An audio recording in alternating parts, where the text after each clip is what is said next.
universe operates on principles we understand: physics, chemistry, the fundamental laws of cause and effect. Slipspace ruptures obey quantum mechanics, warp fields follow established relativistic equations, and dimensional barriers remain constant across the observable cosmos. But what happens when two incompatible faster-than-light technologies collide at the exact moment a subspace inversion destabilizes local spacetime? What happens when humanity's salvation in one reality becomes an anomaly in another? The answer arrived 5 kilometers long, bristling with weapons and broadcasting on frequencies that shouldn't exist. Deep Space Nine's ops center erupted in controlled chaos as proximity alarms screamed across every console. Major Kira Nerys looked up from tactical, her eyes widening at the readings flooding her display. "Benjamin, you need to see this." Captain Benjamin Sisko crossed the upper ring in 3 strides, his command presence filling the space as officers scrambled to their stations. The view screen flickered, replaced by a sensor composite that made absolutely no sense. "Report. Massive energy signature just appeared 0.4 light-years from Bajor," Kira said, her fingers dancing across the panel. "It's not a wormhole opening, not a cloaked vessel decloaking. It just appeared, like something tore a hole in subspace and crawled through." Lieutenant Commander Jadzia Dax's hands moved with practiced precision across the science station, her trill spots wrinkling as she frowned at the data. "The energy signature is unlike anything in our database. It's reading as a coherent slipspace rupture. But that's not possible. Slipspace doesn't exist in our dimensional framework."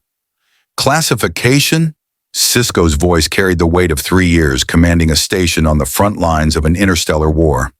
He'd seen Dominion dreadnoughts, Breen energy dampeners, and Cardassian orbital weapons platforms. Whatever this was, his instincts told him it was different. "It's a ship," Chief Miles O'Brien called from engineering, his Irish accent thickening slightly with stress. 5.7 kilometers long, roughly cylindrical design with a distinctive fore-aft asymmetry. Mass readings are off the scale. This thing makes a Dominion battlecruiser look like a runabout. Odo materialized from his bucket in the security office, his changeling form solidifying into the stern-faced constable who'd maintained order on this station through occupation and war. He moved to Sisko's side, golden eyes studying the display. "Are we looking at a new Dominion weapon?" "Negative," Dax replied, her voice carrying 8 lifetimes of experience, and none of them had prepared her for this. "Hull composition doesn't match Dominion metallurgy. The energy signatures are all wrong. There's some kind of shielding system active, but it's not generating a standard deflector field. It's more like contained plasma barriers running across the hull surface." Kira's tactical board lit up with new data. "Benjamin, it's moving. Heading 273 Mark V, slow impulse equivalent. Weapons are powered but not locked on any target." She paused, tension creeping into her voice. "Wait, I'm reading multiple launch bays, what looks like mass accelerator cannons along the dorsal and ventral surfaces, and at least 8 smaller craft in close formation. This isn't a cargo hauler." Sisko's jaw tightened. In the middle of the Dominion War, an unidentified warship appearing without warning in Federation space could only mean one thing: complication. "Hail them on all frequencies. Standard first contact protocols." The communications officer worked his console for 15 seconds before shaking his head. "No response, sir. They're receiving our hails. I can detect their communication systems cycling through our transmission, but they're not acknowledging." "Maybe they don't understand," Dax offered, though her tone suggested she didn't believe it. "Or maybe they're determining if we're a threat," Odo countered, his security instincts prickling. "That vessel is positioned defensively. Weapons hot, shields up, scanning everything in range. That's not the behavior of explorers. That's the behavior of soldiers expecting a fight." On the main view screen, the sensor composite resolved into visual spectrum as DS-9's telescopic array focused on the distant vessel. What appeared made several officers audibly gasp. The ship was massive, dwarfing even the Dominion's largest battleships. Its hull was angular, utilitarian, covered in what appeared to be modular armor plating. No smooth curves or elegant design philosophy. This was a vessel built for war, and it made no apologies for its purpose. Sisko studied the image, his mind racing through possibilities. Not Dominion, not Borg. The design philosophy was completely wrong. Not Romulan, Cardassian, or any Alpha Quadrant power he recognized. The ship's aesthetic reminded him of Earth's old naval vessels, back when function trumped form and survival meant having bigger guns than the enemy. "I'm detecting active scanning beams," Dax reported. "They're sweeping the entire sector. Sensor resolution is actually quite impressive. They're cataloging everything, our station, the wormhole, Bajor, nearby vessels. It's a comprehensive tactical assessment." Kira's hand hovered near the weapon controls. "Recommendations?" Sisko made his decision. "Yellow alert. Shields up, but weapons hold. Dax, keep scanning them. O'Brien, I want to know everything about that ship's technology. Kira, plot an intercept course for the Defiant, but don't launch yet. And someone get me Starfleet Command. They need to know we have an unidentified supercarrier sitting in Bajoran space." He paused, looking at the vessel that seemed to embody controlled lethality. "And find out what the hell that thing is doing here." Aboard the UNSC Infinity, Captain Thomas Lasky stood on the bridge watching his own crew scramble to make sense of their situation. The slipspace transition had been catastrophic. Alarms still echoed through corridors as damage control teams worked to stabilize critical systems. His ship, the pride of the UNSC fleet and humanity's greatest achievement, was stranded in a star system that existed on no chart, surrounded by readings that contradicted everything he knew about physics. "Talk to me, Roland," Lasky said, addressing the ship's AI, whose avatar flickered on the holotank. A confident figure in UNSC dress uniform, though even the usually unflappable artificial intelligence looked concerned. "We've got problems, Captain," Roland replied, his processing power dedicating several partition threads to analyzing the corrupted nav data. "Slipspace drive is offline. The rupture during transition caused a cascade failure in the reconciliation coils. We can fix it, but I'm looking at 72 hours minimum before we can make another jump. And that's assuming we can even calculate a solution without knowing where the hell we are." "Star charts? Zero matches. I've compared our position against every known human colony, outer territory, and deep space navigation beacon. Nothing. The stellar cartography is completely wrong. Constellations don't match.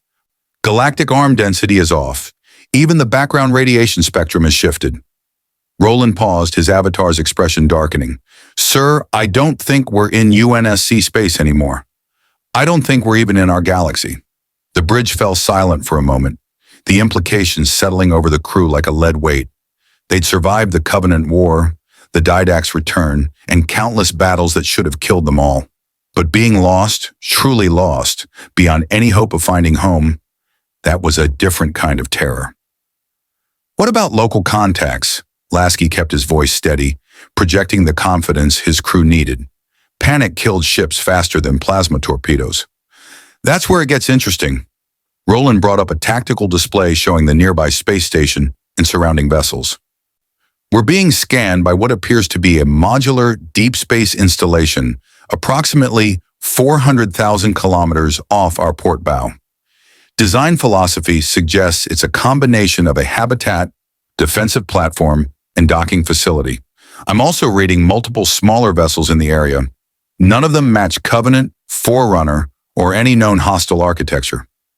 Commander Bradley appeared at Lasky's shoulder, the Infinity's XO studying the display with a tactical officer's eye. "Could be first contact with a new species, or we jumped into someone's territory uninvited." "They're hailing us," Roland reported. "Multiple transmission frequencies, repeating pattern. It's definitely an attempt at communication, but the encoding is nothing I recognize. Give me a few minutes and I can probably decrypt their language matrix." Lasky nodded. "Do it. In the meantime, maintain yellow alert. I want full sensor sweeps of this system, damage assessment from all departments, and someone wake up the chief. If this goes sideways, I want our best Spartan ready." He turned to face his bridge crew, seeing the uncertainty in their eyes and meeting it with resolve. "We've been through worse. We'll figure out where we are, make contact with whoever runs this station, and find a way home. Until then, we follow protocol. Assess, adapt, and survive." On the command deck, Master Chief Petty Officer John 117 was already awake. Spartans didn't sleep deeply, and the violent slipspace transition had triggered combat instincts honed over 3 decades of warfare.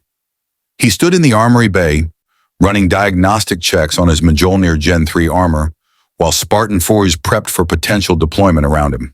The armor's neural interface fed him data directly: Infinity status, the unknown star system, the attempts at communication with what might be allies or enemies. Through his HUD, he watched the tactical feeds showing the nearby station and its unusual design. Something about it felt wrong.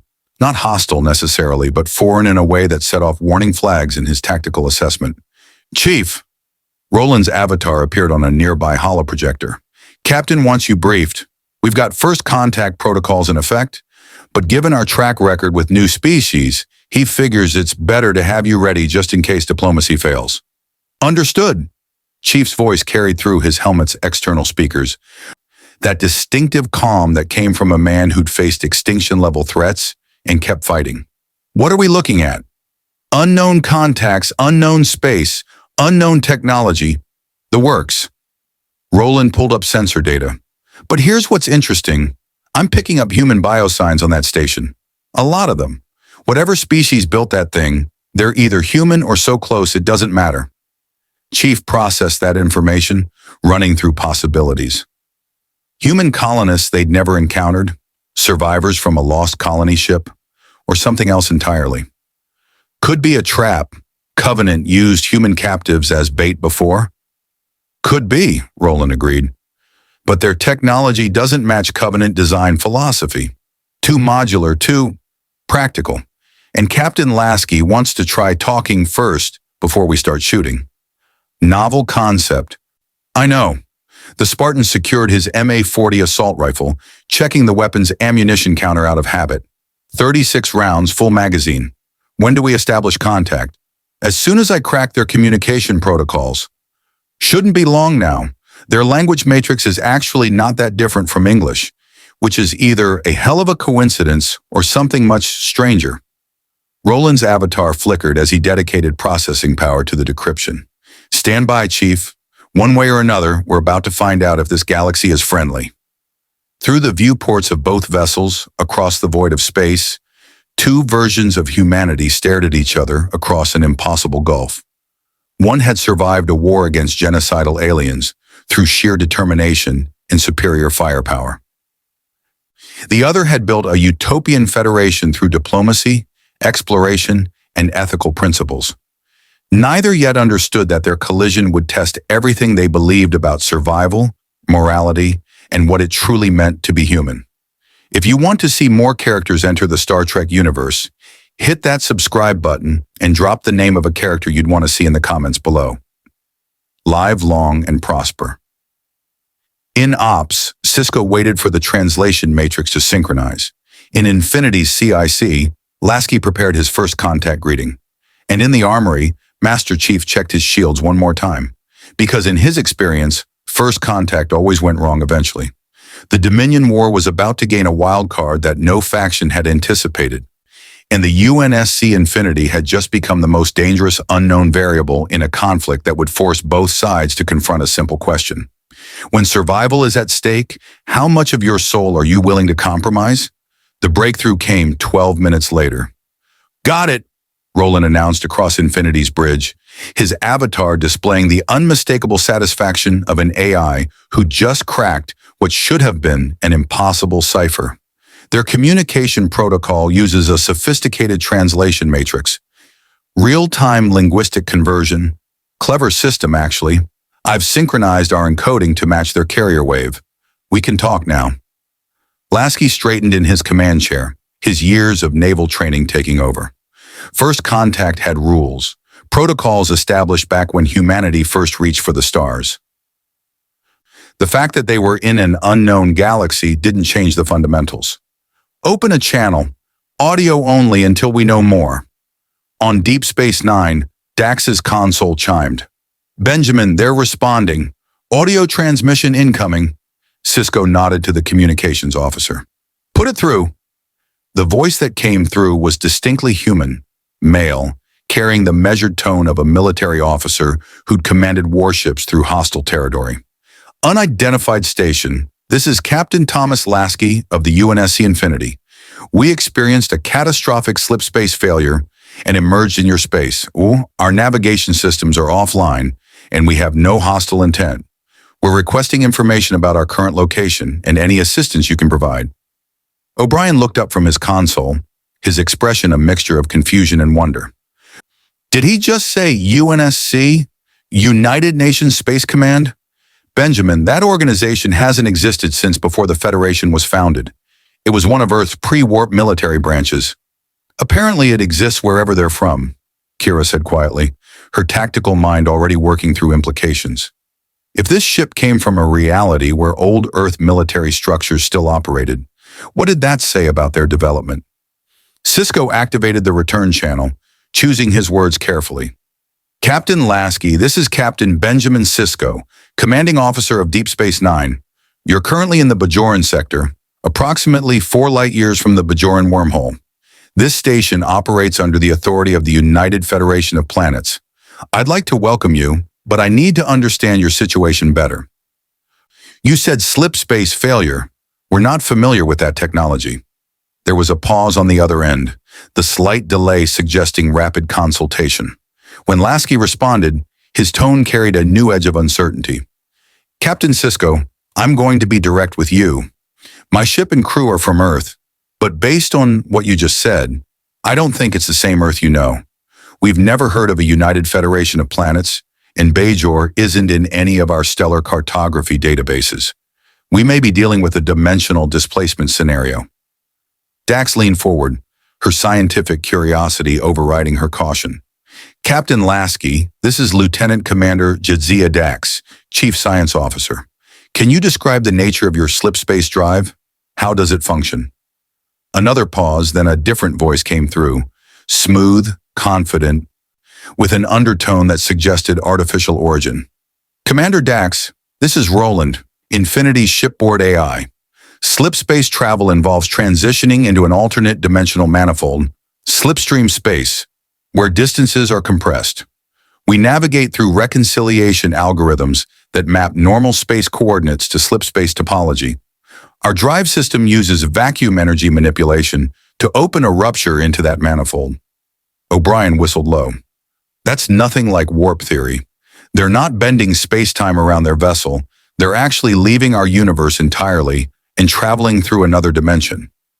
Which would explain why we can't find their point of origin, Dax said, her mind racing through the physics.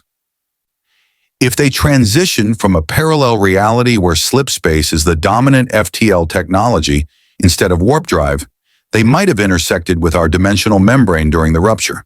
The energy signatures we detected would be the dimensional boundary collapsing behind them. Odo crossed his arms, his expression skeptical. That's a fascinating theory, but it doesn't change our immediate problem. We have a heavily armed vessel from another reality sitting in Bajoran space during wartime, and we have no way of verifying their intentions. Sisko understood Odo's concern. Trust was a commodity in short supply these days. Captain Lasky, I appreciate your candor. I'd like to propose a meeting, neutral territory, small delegations from both sides. We can discuss your situation and determine how we might help you return to your reality. Agreed, Lasky responded without hesitation. I can send a team to your station. How many people are we talking about? Keep it small, Sisko said. Yourself and 2 others. I'll meet you with a similar number. We'll use Airlock 7. It's configured for diplomatic meetings and gives us neutral ground. Captain, I'd like to suggest we send our Master Chief Petty Officer as part of the delegation. He's one of our Spartan 2 operatives, enhanced soldiers specialized in high-risk operations. Given the unknown variables, I'd feel better having our best security asset present. Kira's hand drifted toward her phaser, a reflexive gesture. Enhanced soldiers. The phrase carried uncomfortable echoes. The Jem'Hadar were enhanced soldiers. Bred and conditioned for combat. Was this UNSC another authoritarian power that created warriors rather than citizens? Sisko caught her movement and gave a slight shake of his head. Understood, Captain. Bring whomever you feel appropriate. Sisko out. He closed the channel and turned to his senior staff. Opinions? They seem genuine, Dax offered. The technology they described is theoretically possible, and if they're truly from a parallel Earth, it would explain why they're speaking English and identify as human. The real question is what kind of civilization builds 5-kilometer warships and enhances soldiers for combat? A civilization at war, Worf rumbled from tactical, where he'd been silently observing. The Klingon commander's strategic mind recognized the signs. That vessel is not an explorer or a science ship. It is a dreadnought, designed to project overwhelming force. The UNSC is either defending against a significant threat or they are the threat. Which brings us back to their intentions, Odo said flatly. We're taking them at their word that they have no hostile intent, but words are cheap. I want security teams positioned near Airlock 7, and I want to be present at this meeting. Sisko nodded. Agreed. Odo, you're with me. Dax, you'll round out our delegation. If this is a dimensional physics issue, I need your expertise. He looked at Kira. Major, keep the Defiant on standby. If this goes wrong, I want our best ship ready to respond. Aye, sir, Kira said, though her expression suggested she wasn't happy about being left out of the meeting. One more thing, Sisko added, his voice taking on the command weight that had seen him through the Battle of the Omarian Nebula and a dozen other desperate fights. We're at war. The Dominion has spies everywhere, and we've learned the hard way that not everyone who claims to need help is actually in distress. Keep your eyes open. If the UNSC is what they say they are, we'll do everything we can to help them. But if this is some kind of Dominion infiltration using technology we don't understand, I want to know before they get deeper into Federation space. Aboard Infinity, Lasky was having a similar conversation with his senior staff. Commander Bradley stood at the tactical table in the ready room, holographic displays showing Deep Space Nine's configuration in the surrounding space. Sir, we're going in blind. We don't know their military capabilities, their political situation, or even if this Federation is friendly to outsiders. Which is why we're taking precautions, Lasky said, nodding to the figure standing in the corner. A towering presence in forest green armor that seemed to absorb light. Master Chief stepped forward, his energy shields creating a faint shimmer around his Mjolnir suit. Chief, you'll accompany me and Commander Bradley to their station. Standard reconnaissance protocols, assess their technology, defensive capabilities, and determine if they pose a threat to Infinity. Understood, Chief replied, his voice carrying the flat certainty of someone who'd conducted hundreds of similar operations. Rules of engagement? Diplomatic mission, Lasky emphasized. But if the situation deteriorates, your priority is getting us back to Infinity intact. I'm not losing people to a potential trap. Roland's avatar materialized above the table. Captain, I've been analyzing their station's design and the smaller vessels in the area. Their technology is surprisingly advanced in some areas. Their sensor resolution is actually better than ours, and they've got some kind of artificial wormhole near their position. But their weapon systems seem less developed. Energy-based directed weapons, photon-based torpedoes, nothing like our MAC guns or Archer missiles. Don't underestimate them, Bradley warned. Different doesn't mean inferior. They might have capabilities we can't detect or understand yet. Agreed, Lasky said. We approach this as equals until proven otherwise. The last thing we need is to make enemies in a galaxy where we have no allies and no way home. He looked at Chief. You ready? The Spartan checked his MA-40 one final time, then Mag locked it to his back. He'd carry the weapon. Going unarmed into an unknown situation violated every combat doctrine he'd been trained in, but he wouldn't draw it unless absolutely necessary. Ready, sir.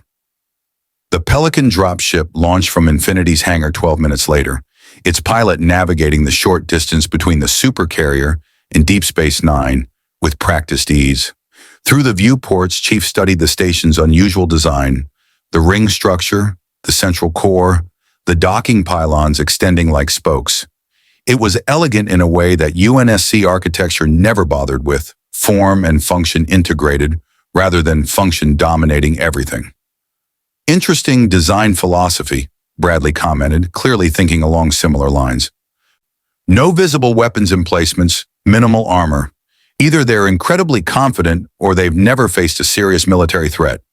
Or their weapons are hidden, Chief countered, his tactical mind cataloging potential firing positions. Retractable turrets, internal launch tubes. We've seen Covenant vessels that looked unarmed until they opened fire. Lasky watched the station grow larger in the viewport. Let's hope we don't find out the hard way. Remember, we're guests here. Strange, heavily armed guests from another reality, but guests nonetheless. The Pelican received docking coordinates and settled into Airlock 7 with barely a tremor. The rear hatch lowered, and Lasky led his delegation into a corridor that looked nothing like UNSC utilitarian design. The walls were smooth, curved, with lighting integrated seamlessly into the architecture. It was clean, almost sterile, but with an attention to aesthetic detail that suggested a civilization with resources to spare. 3 figures waited at the far end of the corridor. The lead man was African descent, bald, wearing a uniform that somehow managed to look both military and diplomatic. Black with red shoulders, rank insignia on the collar. His bearing was unmistakably command presence, the kind that came from leading people through impossible situations. Behind him stood a tall woman with distinctive facial spots running down either side of her face, her expression curious and analytical. The third figure was humanoid, but clearly not human.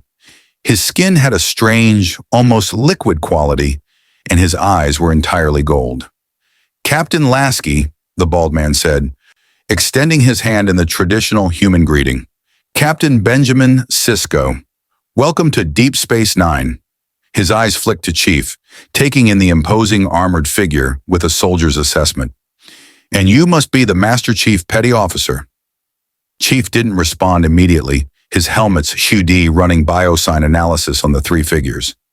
Sisko and the woman registered as human, elevated stress hormones, but within normal parameters. The third figure came back as unknown, his physiology not matching any database entry. Shapeshifter? Alien? Enhanced human? Lasky shook Sisko's hand, noting the firm grip and direct eye contact. "Good signs. Thank you for meeting with us, Captain. This is my XO, Commander Bradley, and yes, Master Chief, John 1 and 17.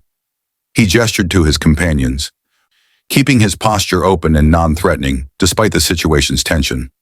"This is my Chief Science Officer, Lieutenant Commander Jadzia Dax," Sisko said, indicating the spotted woman, "and my Chief of Security, Odo." The golden-eyed figure nodded slightly, his expression unreadable. "Your station is impressive," Lasky offered, the words genuine. "Very different from UNSC architecture." "And your ship is unlike anything we've encountered," Dax replied, her scientific curiosity evident. 5 kilometers long, predominantly military configuration, energy shielding that doesn't conform to standard deflector theory. I have about 1,000 questions. "And we have just as many," Lasky admitted. "Starting with the most important one, where exactly are we and what's the political situation? You mentioned being at the authority of a united federation of planets. Is there currently a conflict in this region?" The question hung in the air for a moment, and Chief watched Sisko's expression shift, a subtle tightening around the eyes, the set of his jaw. That was the look of a man about to deliver bad news. "Captain Lasky," Sisko said carefully, "you've arrived in the middle of the largest interstellar war this galaxy has seen in generations. We're fighting for survival against an enemy called the Dominion, a coalition from the Gamma Quadrant led by shape-shifting founders who rule through genetically engineered soldiers in overwhelming military force. The Federation, along with the Klingon Empire and others, has been holding the line for 2 years, but the situation is desperate." Chief's tactical assessment shifted immediately. They hadn't just stumbled into an unknown galaxy. They'd stumbled into an active war zone, and based on Sisko's tone, they'd arrived on the losing side. Lasky absorbed that information, his expression neutral. "How desperate are we talking, Captain?" Sisko met his eyes with the blunt honesty of one military commander to another. "The kind of desperate where an unidentified supercarrier suddenly appearing in our space could either be our salvation or the thing that finally breaks us. Which brings me to my question, Captain Lasky. What are your intentions? Are you here to help, to observe, or to take advantage of our situation?" The corridor fell silent except for the ambient hum of the station systems. 2 versions of humanity, separated by dimensional barriers and shaped by different histories, stood face to face with the same fundamental question that had plagued their species since the beginning. In a universe of predators, how much of yourself do you sacrifice to survive? Lasky let the silence stretch for 3 heartbeats before responding, his voice carrying the measured honesty of someone who understood that first impressions could mean the difference between alliance and catastrophe. Captain Sisko, I'm going to give you the same answer I'd give my own superiors. My primary obligation is to my crew and my ship. 17,000 people are counting on me to get them home alive. But I'm also not the kind of officer who turns his back on people fighting for survival, especially when those people are human. We're not just human, Odo interjected, his tone sharp. The Federation is composed of over 150 member worlds: humans, Vulcans, Andorians, Tellarites, Trill, and dozens of other species. If you're expecting some kind of species loyalty to override our principles, you'll be disappointed. Chief's HUD flagged the comment, analyzing Odo's biosigns. The elevated vocal stress patterns suggested defensiveness, possibly indicating previous negative experiences with species-centric ideologies. His tactical database cross-referenced the behavior. Odo was protecting something, testing their response to diversity. No offense intended, Lasky said smoothly, nodding to Odo with genuine respect. Where I come from, humanity spent 30 years fighting a war against a coalition of alien species called the Covenant. Religious zealots who wanted to exterminate us down to the last civilian. We survived by learning that assumptions about species get you killed.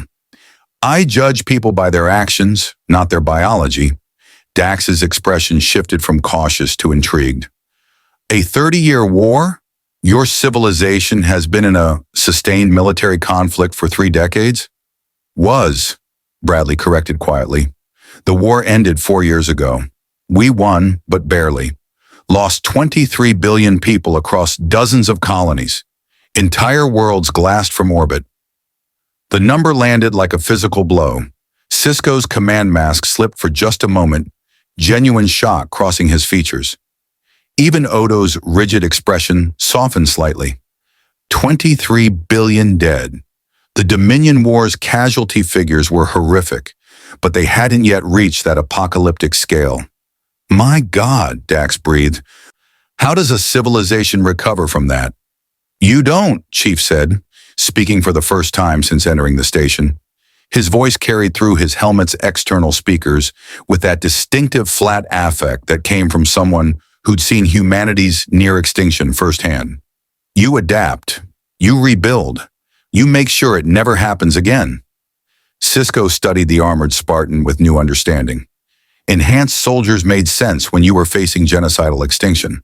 The UNSC hadn't created warriors because they wanted to. They'd done it because the alternative was the end of their species. I understand that kind of desperation, he said quietly. The Dominion has made it clear they won't stop until the Alpha Quadrant is under their control. We've already lost colonies, entire fleets. The projections say if we don't break their offensive soon, we'll be fighting a defensive retreat back to Earth within a year. Which is why you're wondering if we're the cavalry, Lasky said, cutting to the heart of the matter. A 5-kilometer warship with unknown capabilities showing up in your space at the exact moment you need military assets. It's too convenient. The thought crossed my mind, Sisko admitted. We've dealt with temporal manipulation, Q playing games with human evolution, and Dominion infiltrators posing as Starfleet officers. In my experience, convenient timing usually means someone's manipulating the board. If someone wanted to manipulate you, they picked the wrong ship, Bradley said with a slight smile. We specialize in breaking things and refusing to follow other people's scripts. The Covenant found that out the hard way. Roland's voice came through a portable hollow emitter on Bradley's belt, his avatar materializing as a palm-sized figure. Captain Sisko, if I may, I've been analyzing your station's computer systems. Don't worry, passive scans only, I'm not that rude. And your information architecture suggests a very different technological development path than ours. Your computing relies on isolinear optical chips and duotronic processing. We use quantum state crystalline matrices. Your weapons are primarily directed energy. We use magnetically accelerated projectile weapons and nuclear ordnance. Even your FTL drives work on completely different principles. Your point being, Odo asked, his security instincts clearly not appreciating an unknown AI scanning DS9 systems, passive or not. My point is that we're not from your galaxy, your universe, or even your timeline, Roland continued. The technology divergence is too significant. If someone wanted to send help to the Federation, they wouldn't pull a ship from a reality where everything works differently. They'd give you blueprints for better phasers or tactical data on Dominion fleet movements. We're not a planted asset. We're just lost. Dax nodded slowly, her scientific mind following the logic. That actually makes sense. A planted asset would be compatible with our technology, easy to integrate into our fleet. You're the opposite. Powerful but incompatible. Helpful but requiring complete strategic reassessment. You're a variable, not a solution. Which brings us back to the question, Sisko said, his command voice reasserting itself. What do you need from us? And what are you willing to offer in return? Lasky appreciated the direct approach. Sisko wasn't a diplomat dancing around uncomfortable truths. He was a military commander who understood that resources, time, and trust were all finite commodities in wartime. What we need, detailed star charts of this region, information about the major political factions, and technical assistance repairing our slipspace drive so we can attempt to return home. What we can offer, tactical support if needed, technology exchange where our systems don't conflict, and the assurance that we're not going to start claiming territory or making demands? You said if needed, Odo pointed out, his golden eyes narrowing. That sounds like conditional support.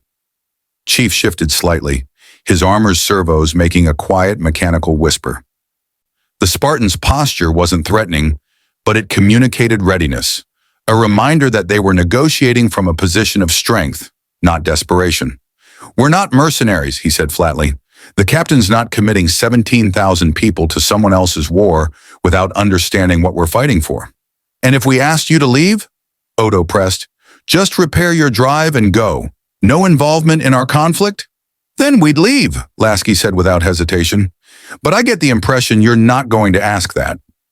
Sisko exchanged a glance with Dax and Odo, a silent conversation passing between officers who'd served together through impossible situations. Finally, he nodded. You're right. I'm not going to ask you to leave because, frankly, we need every asset we can get. But I need to understand your capabilities and your limits before I can determine how you might integrate with our defensive strategy. Fair enough, Lasky agreed. What do you want to know? Your Spartan program, Dax said immediately, her scientific curiosity overriding tactical considerations. You mentioned enhanced soldiers. What kind of augmentation are we talking about? All eyes turned to Chief, the 2-meter-tall armored figure who'd remained mostly silent throughout the exchange. The Spartan stood motionless for a moment, clearly considering how much to reveal, before speaking in that same flat, matter-of-fact tone. Spartan 2s underwent biological augmentation at age 14. Carbide ceramic ossification for unbreakable bones. Muscular enhancement compounds. Superconducting fibrification of neural dendrites for improved reaction time. Catalytic thyroid implant for enhanced growth. Occipital capillary reversal for increased visual perception. He paused. 40% washout rate. The ones who survived became humanity's most effective weapons against Covenant forces? The clinical description didn't hide the underlying horror. Dax's spotted face went pale. You experimented on children? We were conscripted at age 6, Chief continued, his voice betraying no emotion. Trained for 8 years before augmentation. It was necessary. Necessary, Odo repeated, the word carrying layers of judgment. The Dominion says the same thing about the Jem'Hadar, genetically engineered soldiers, chemically addicted to a compound that ensures loyalty, bred for combat from artificial wombs. They believe it's necessary too. The comparison hung in the air like a blade. Bradley tensed, her hand instinctively moving toward her sidearm before forcing herself to relax.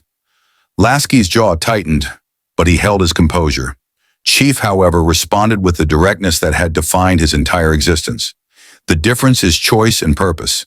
The Jem'Hadar are slaves created to serve founders who see them as disposable. Spartans volunteered to protect humanity from extinction. He paused. I've killed thousands of Covenant soldiers, destroyed ships, eliminated strategic targets. Every action was to save human lives. If your Dominion treats their soldiers as tools rather than people, then we're nothing alike. You volunteered at 6 years old, Odo challenged. Children can't consent to that kind of transformation. No, Chief admitted, and for the first time, something other than tactical assessment entered his voice. Something that might have been regret or acceptance of an unchangeable past. We couldn't, but humanity was dying. The UNSC made a choice. Sacrifice 75 children to save billions. It was wrong. It was also necessary. Both things can be true. Sisko held up a hand before Odo could respond, recognizing that this philosophical debate could derail their entire negotiation. We can discuss the ethics of military augmentation later. Right now, I need to understand what the Master Chief and soldiers like him can do in combat. If Infinity is going to operate in Federation space, I need tactical specifications. Classified information, Bradley said immediately, her XO instincts protecting operational security. Then we have a problem, Sisko countered. I'm not allowing a vessel with unknown capabilities to move freely through a war zone. Either you trust us with enough information to coordinate effectively, or we classify you as a potential threat and treat you accordingly. Lasky weighed the options. They were in an impossible situation, stranded in an unknown galaxy, outnumbered, with no support and no clear path home. Trust was a risk, but isolation was a guaranteed failure. He made his decision. Roland, transmit basic tactical specifications to DS9's computer. Defensive capabilities, weapon systems, Spartan combat performance parameters. Nothing that would compromise our security if it fell into enemy hands, but enough for Captain Sisko to make informed decisions. Transmitting, Roland confirmed. Captain Sisko, your computer systems are about to receive a data package. Fair warning, some of this might seem like science fiction to you. Dax's science console lit up with incoming data, her eyes widening as she parsed the information. Benjamin, you need to see this. Infinity's primary armament includes 4 Mark X-78 magnetic accelerator cannons, mass drivers that fire 3,000-ton projectiles at 4% light speed. That's enough kinetic energy to crack a small moon. Their energy shields can absorb directed energy weapon fire that would vaporize our heaviest cruisers, Odo added, reading over her shoulder. And according to this, a single Spartan 2 in full armor can lift nearly 3 tons, run at 55 kilometers per hour, and has reaction times 14 times faster than baseline humans. They're essentially super soldiers in portable tank armor. Sisko processed the information with the tactical mind that had kept DS9 intact through 3 years of war. Infinity wasn't just a warship, it was a force multiplier that could shift the strategic balance of an entire sector. The question was whether deploying it would violate everything the Federation stood for. Captain Lasky, Sisko said slowly, I'm going to be direct. Your ship represents more firepower than most Federation task forces. If you engaged a Dominion fleet, you could potentially destroy dozens of their vessels before they adapted to your weapons. You could save thousands of lives. He paused, meeting Lasky's eyes. But the Federation has principles. We don't conscript soldiers, we don't glass planets, and we don't use weapons of mass destruction except as absolute last resort. If we're going to work together, I need to know you can operate within those constraints. We've operated under rules of engagement before, Lasky replied. The UNSC has protocols about civilian casualties and proportional response. We're not the Covenant. We don't exterminate populations because they're inconvenient. But you would if it was necessary, Odo said quietly. That's what you said earlier. You'd do what's necessary to survive. Wouldn't you? Chief asked, his question cutting through the moral posturing. If the Dominion reached Earth, your Earth, and the only way to stop them was a choice between principles and survival, which would you choose? The question resonated through the corridor because everyone present knew the answer, even if they didn't want to admit it. Sisko had poisoned an entire planet's atmosphere to capture a Maquis terrorist. Odo had killed to protect the station. Dax carried memories of lives where impossible choices had been made. They all understood that principles lasted only as long as you survived to uphold them. I'd choose survival, Sisko admitted, his voice carrying the weight of command decisions that haunted his sleep. But I'd spend the rest of my life trying to atone for it. The question is whether you feel the same way. Lasky looked at Chief, then back at Sisko. We're soldiers, Captain. We've done things we're not proud of because the alternative was extinction, but we're also still human. We still believe that some lines shouldn't be crossed. Some costs are too high. The day we stop questioning ourselves is the day we become the enemy. Then maybe we can work together, Sisko said, extending his hand again. Welcome to the Alpha Quadrant, Captain Lasky. It's a mess, but at least you'll have allies navigating it. Lasky shook his hand, feeling the weight of the alliance forming. They weren't friends, not yet. But they were soldiers on the same side of a war neither had chosen, united by the understanding that sometimes survival meant trusting people you just met with your life. Where do we start? Lasky asked. Sisko's expression shifted into command mode, the political philosophy giving way to tactical necessity. We start by introducing you to the fleet. There's a strategy meeting scheduled in 6 hours with representatives from Starfleet, the Klingon High Command, and Romulan intelligence. They're not going to believe you exist until they see Infinity with their own eyes. He smiled slightly. And then we figure out how to use your ship without compromising either of our principles. Should be interesting. One more thing, Odo said, his security paranoia not fully satisfied. The Dominion has infiltrators, changelings who can assume any humanoid form. How do we know you're not one of them? Chief's hand moved to his helmet, and before anyone could react, he removed it with a hiss of pressurized seals.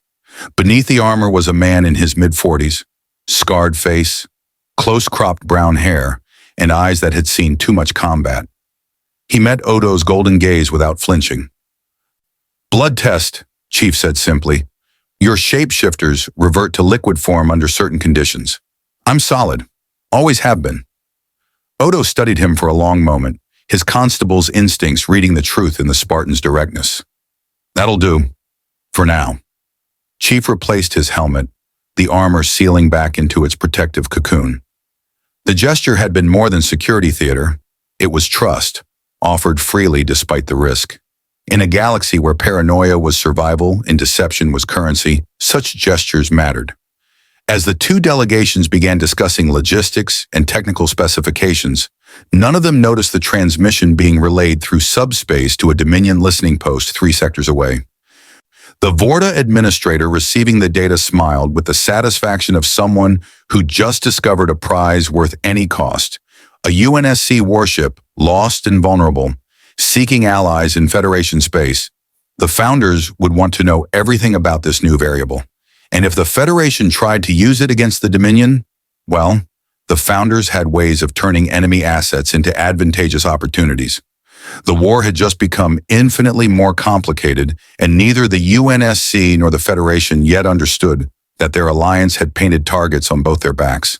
The strategic briefing room aboard Deep Space Nine felt smaller than it should have, despite being designed to accommodate delegations from multiple galactic powers. Sisko stood at the head of the table, flanked by his senior staff, watching the view screen as 3 distinct factions materialized in holographic form. Starfleet admirals transmitting from Earth, Klingon commanders from their war councils, and a single Romulan senator whose presence alone testified to how desperate the alliance had become. Admiral William Ross appeared first, his weathered features and admiral's uniform conveying decades of command experience. His eyes settled on the data pad before him, then lifted to the screen with barely concealed skepticism. Captain Sisko, your report reads like something out of a science fiction novel. A 5-kilometer warship from a parallel reality, carrying soldiers enhanced beyond human limitations, equipped with weapons that violate our understanding of tactical warfare. You're asking me to believe this? I'm asking you to trust my assessment, Admiral, Sisko replied evenly. I've seen Infinity with my own eyes. I've spoken with Captain Lasky and met Master Chief John 117. They're real, their ship is real, and they represent capabilities we desperately need. The hologram of Chancellor Gowron materialized beside Ross, the Klingon leader's distinctive, wide-eyed glare somehow even more intense through the subspace transmission. His voice carried the growl of someone perpetually on the edge of violence. This UNSC builds warriors from children? They fight wars for 30 years without surrender?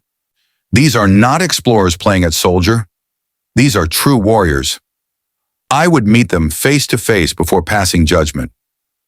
You'll have your opportunity, Chancellor, Sisko said. Captain Lasky has agreed to attend this briefing. He should be arriving. The door hissed open, and the room's atmosphere shifted immediately. Lasky entered first, his UNSC naval uniform a stark contrast to Starfleet's aesthetic. More utilitarian, less refined, designed for function in combat rather than diplomatic occasions. Commander Bradley followed, carrying herself with the professional wariness of someone perpetually assessing threat vectors. Then Master Chief stepped through the doorway, and the room fell silent. The Spartan's presence was overwhelming.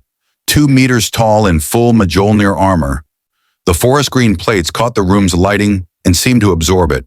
His helmet's gold visor reflected the faces of everyone present, an impersonal mirror that made it impossible to read his expression. The armor's energy shields created a barely perceptible shimmer, and the MA-40 mag locked to his back served as a reminder that diplomacy only worked when backed by credible force. Worf stood from his position at tactical, his Klingon warrior instincts recognizing a fellow soldier. Impressive. That's one word for it, Kira muttered, her hand instinctively checking her phaser's position on her hip. Admiral Ross's hologram stared for a long moment before finding his voice. Master Chief Petty Officer John 1 and 17, I presume. Sir. Chief's acknowledgement was crisp, military, the response of someone trained to respect rank regardless of uniform. Senator Vreenak materialized as the third holographic participant, the Romulans' calculating eyes studying the UNSC delegation with the intensity of someone whose entire civilization survived through information superiority. Fascinating. The Tal Shiar's initial intelligence reports suggested exaggeration or sensor malfunction. I see now they were conservative in their assessment.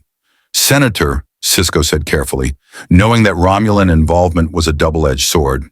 Captain Lasky, may I present Admiral William Ross, Starfleet Command, Chancellor Gowron of the Klingon High Council, and Senator Vreenak of the Romulan Senate?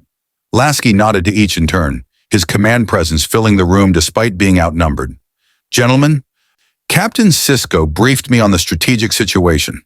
You're fighting a multi-front war against an enemy with numerical superiority, advanced biotechnology, and a willingness to sacrifice any number of soldiers to achieve objectives. That sound about right? Blunt, Vreenak observed, but accurate. The Dominion will not stop until they control the entire Alpha Quadrant, Gowron declared, his voice carrying barely restrained fury. The Founders see themselves as gods and all solids, all non-shapeshifters, as inferior beings to be ruled or eliminated. We fight for survival, not territory. We've been in that kind of war, Lasky said quietly. The Covenant believed humanity's existence violated their religious doctrine. They had superior numbers, better technology, and prophets who promised salvation through our extinction. We survived by being more determined, more adaptable, and willing to pay costs our enemies couldn't imagine. Admiral Ross leaned forward, his strategic mind engaging with the possibilities. Captain Sisko's report indicates your vessel carries weapons significantly more powerful than standard Federation armament. Magnetic accelerator cannons capable of destroying capital ships with single shots. Energy shields that can absorb sustained weapons fire. And your Spartan operatives represent Special Forces capabilities beyond anything we fielded. All true, Lasky confirmed. But before we discuss tactical deployment, I need clarification on your rules of engagement. The UNSC operates under the Geneva Conventions and our own military justice code, but we're not familiar with Federation protocols regarding warfare. The Federation doesn't wage war, Ross said, his tone carrying the weight of an institution struggling to maintain ideals during existential crisis. We defend ourselves, we protect our allies, but we don't initiate conflicts, we don't target civilian populations, and we exhaust diplomatic options before resorting to force. Even when diplomacy fails? Bradley asked pointedly. Even then, Ross replied, we have lines we don't cross. Principles that define who we are. Principles won't stop Jem'Hadar soldiers from glassing your colonies, Chief observed, his flat delivery making the statement hit harder. We learned that lesson fighting the Covenant. The enemy doesn't care about your moral framework. They care about winning. Gowron's hologram laughed. a harsh bark of approval. The Spartan speaks truth. Honor is forged in battle, not council chambers. If the Federation wishes to survive, they must embrace the warrior's path. The warrior's path led the Klingon Empire to centuries of expansion through conquest, Dax interjected. Her diplomatic skills engaging before the conversation devolved into philosophical warfare. The Federation represents a different approach, one that's built an alliance of over 150 worlds through cooperation rather than domination. And now that alliance faces extinction, Vreenak said coldly, the Romulans' pragmatism cutting through idealistic posturing. The question is whether you'll adapt to survive or die maintaining principles the Dominion doesn't respect. His holographic form turned toward Lasky. Captain, my government has been analyzing your vessel's energy signatures. Our intelligence suggests your weapons could inflict catastrophic damage on Dominion fleet formations. What would you require in exchange for deploying those capabilities? Senator, we're not mercenaries, Lasky said sharply. If Infinity enters combat, it'll be because we've determined the fight is worth joining, not because someone offered us compensation. Then what determines if a fight is worth joining? Vreenak pressed, his political instincts probing for leverage.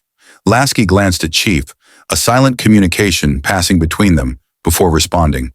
We fight when innocents are threatened, and we have the capability to make a difference.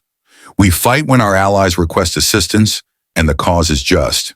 We don't fight for territory, resources, or political advantage. Clear enough? Admiral Ross studied Lasky with new appreciation. Very clear and refreshingly honest.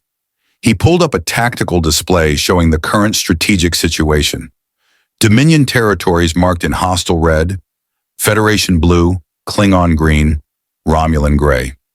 The map showed the crushing reality. Dominion forces controlled vast swaths of the Alpha Quadrant, with Federation space increasingly isolated. Our current crisis point is here, the Chintoka system. It's a major Dominion supply line and shipyard complex. If we don't neutralize it, they'll have the industrial capacity to replace losses faster than we can inflict them. Heavily fortified? Bradley asked, her tactical mind already analyzing the display. 20 orbital weapons platforms, 40 capital ships, and a minefield that's taken out 3 of our assault attempts, Worf replied, his frustration evident. We've been unable to establish a beachhead without losing more ships than we can afford. What about your cloaking technology? Lasky asked, looking at the Romulan senator. You could infiltrate strike teams to disable the platforms from within. The Dominion has adapted, Vreenak admitted, his tone suggesting this failure offended his species' pride.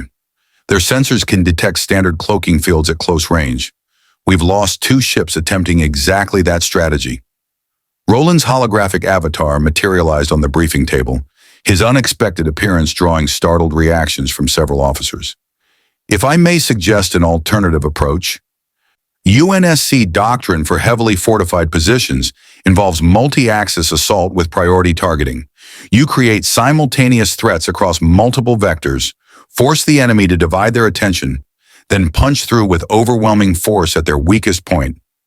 We've attempted similar strategies, Dax said, her 8 lifetimes of military experience evident. The Dominion adapts too quickly. By the time we exploit a weakness, they've already compensated. Because you're thinking like explorers pretending to be soldiers, Chief said, his bluntness making several officers stiffen. No offense, but everything I've seen suggests your military doctrine prioritizes minimizing casualties over achieving objectives. That's admirable until you're fighting an enemy that exploits that hesitation. You're suggesting we adopt more aggressive tactics, Sisko said, his tone carefully neutral despite the implied criticism. I'm suggesting you fight to win, Chief corrected. The Covenant had us outnumbered, outgunned, and on the edge of extinction. We survived by identifying their command structures, eliminating strategic leadership, and disrupting their ability to coordinate. You don't beat a numerically superior enemy through attrition. You break their ability to function as a cohesive force. Goran's hologram nodded approvingly. Spoken like a true warrior. Identify the enemy's heart and tear it out. The Dominion's heart is the Founders, Odo said quietly, his unique perspective as a shapeshifter giving him insight others lacked. But they're in the Gamma Quadrant, Behind Dominion lines, protected by fleets we can't penetrate, we've considered assassination, infiltration, every option you're describing. None are feasible. Then you change the strategic calculation, Lasky said, his command experience synthesizing the tactical data into operational planning. You can't reach the founders directly, so you make their war too expensive to continue. Every supply line they extend into the Alpha Quadrant becomes a vulnerability. Every garrison they establish requires resources that could be defending their core territory. You turn their expansion into a logistical nightmare. Admiral Ross's expression shifted from skepticism to cautious hope. You're proposing a sustained campaign of raiding and interdiction. Guerrilla warfare on a strategic scale. We're proposing we help you win, Bradley clarified, but we're not going to throw Infinity into a meat grinder without a comprehensive strategy. Give us intelligence on Dominion fleet movements, supply routes, and strategic objectives. Let us analyze your previous engagements. We'll develop an operational plan that leverages our capabilities without compromising your principles. And if that plan requires actions the Federation finds objectionable, Vreenak asked, his political mind already calculating opportunities. Then we discuss it, Lasky said firmly. We're not asking for carte blanche to operate without oversight. We're offering to help, but we need to understand the constraints we're operating under. The room fell silent as the various faction leaders processed the offer.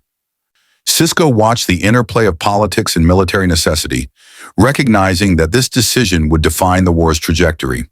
The UNSC represented power without political baggage, capability without Federation ethical constraints, but also potential complications that could fracture the fragile alliance. I have a concern, Odo said, breaking the silence. The Dominion has shapeshifter infiltrators throughout the Alpha Quadrant. They've impersonated Starfleet admirals, Klingon generals, even political leaders. How do we know they haven't already infiltrated Infinity? How do we trust your ship isn't compromised? It was a valid question, one that carried the paranoia of years fighting an enemy that could be anyone, anywhere.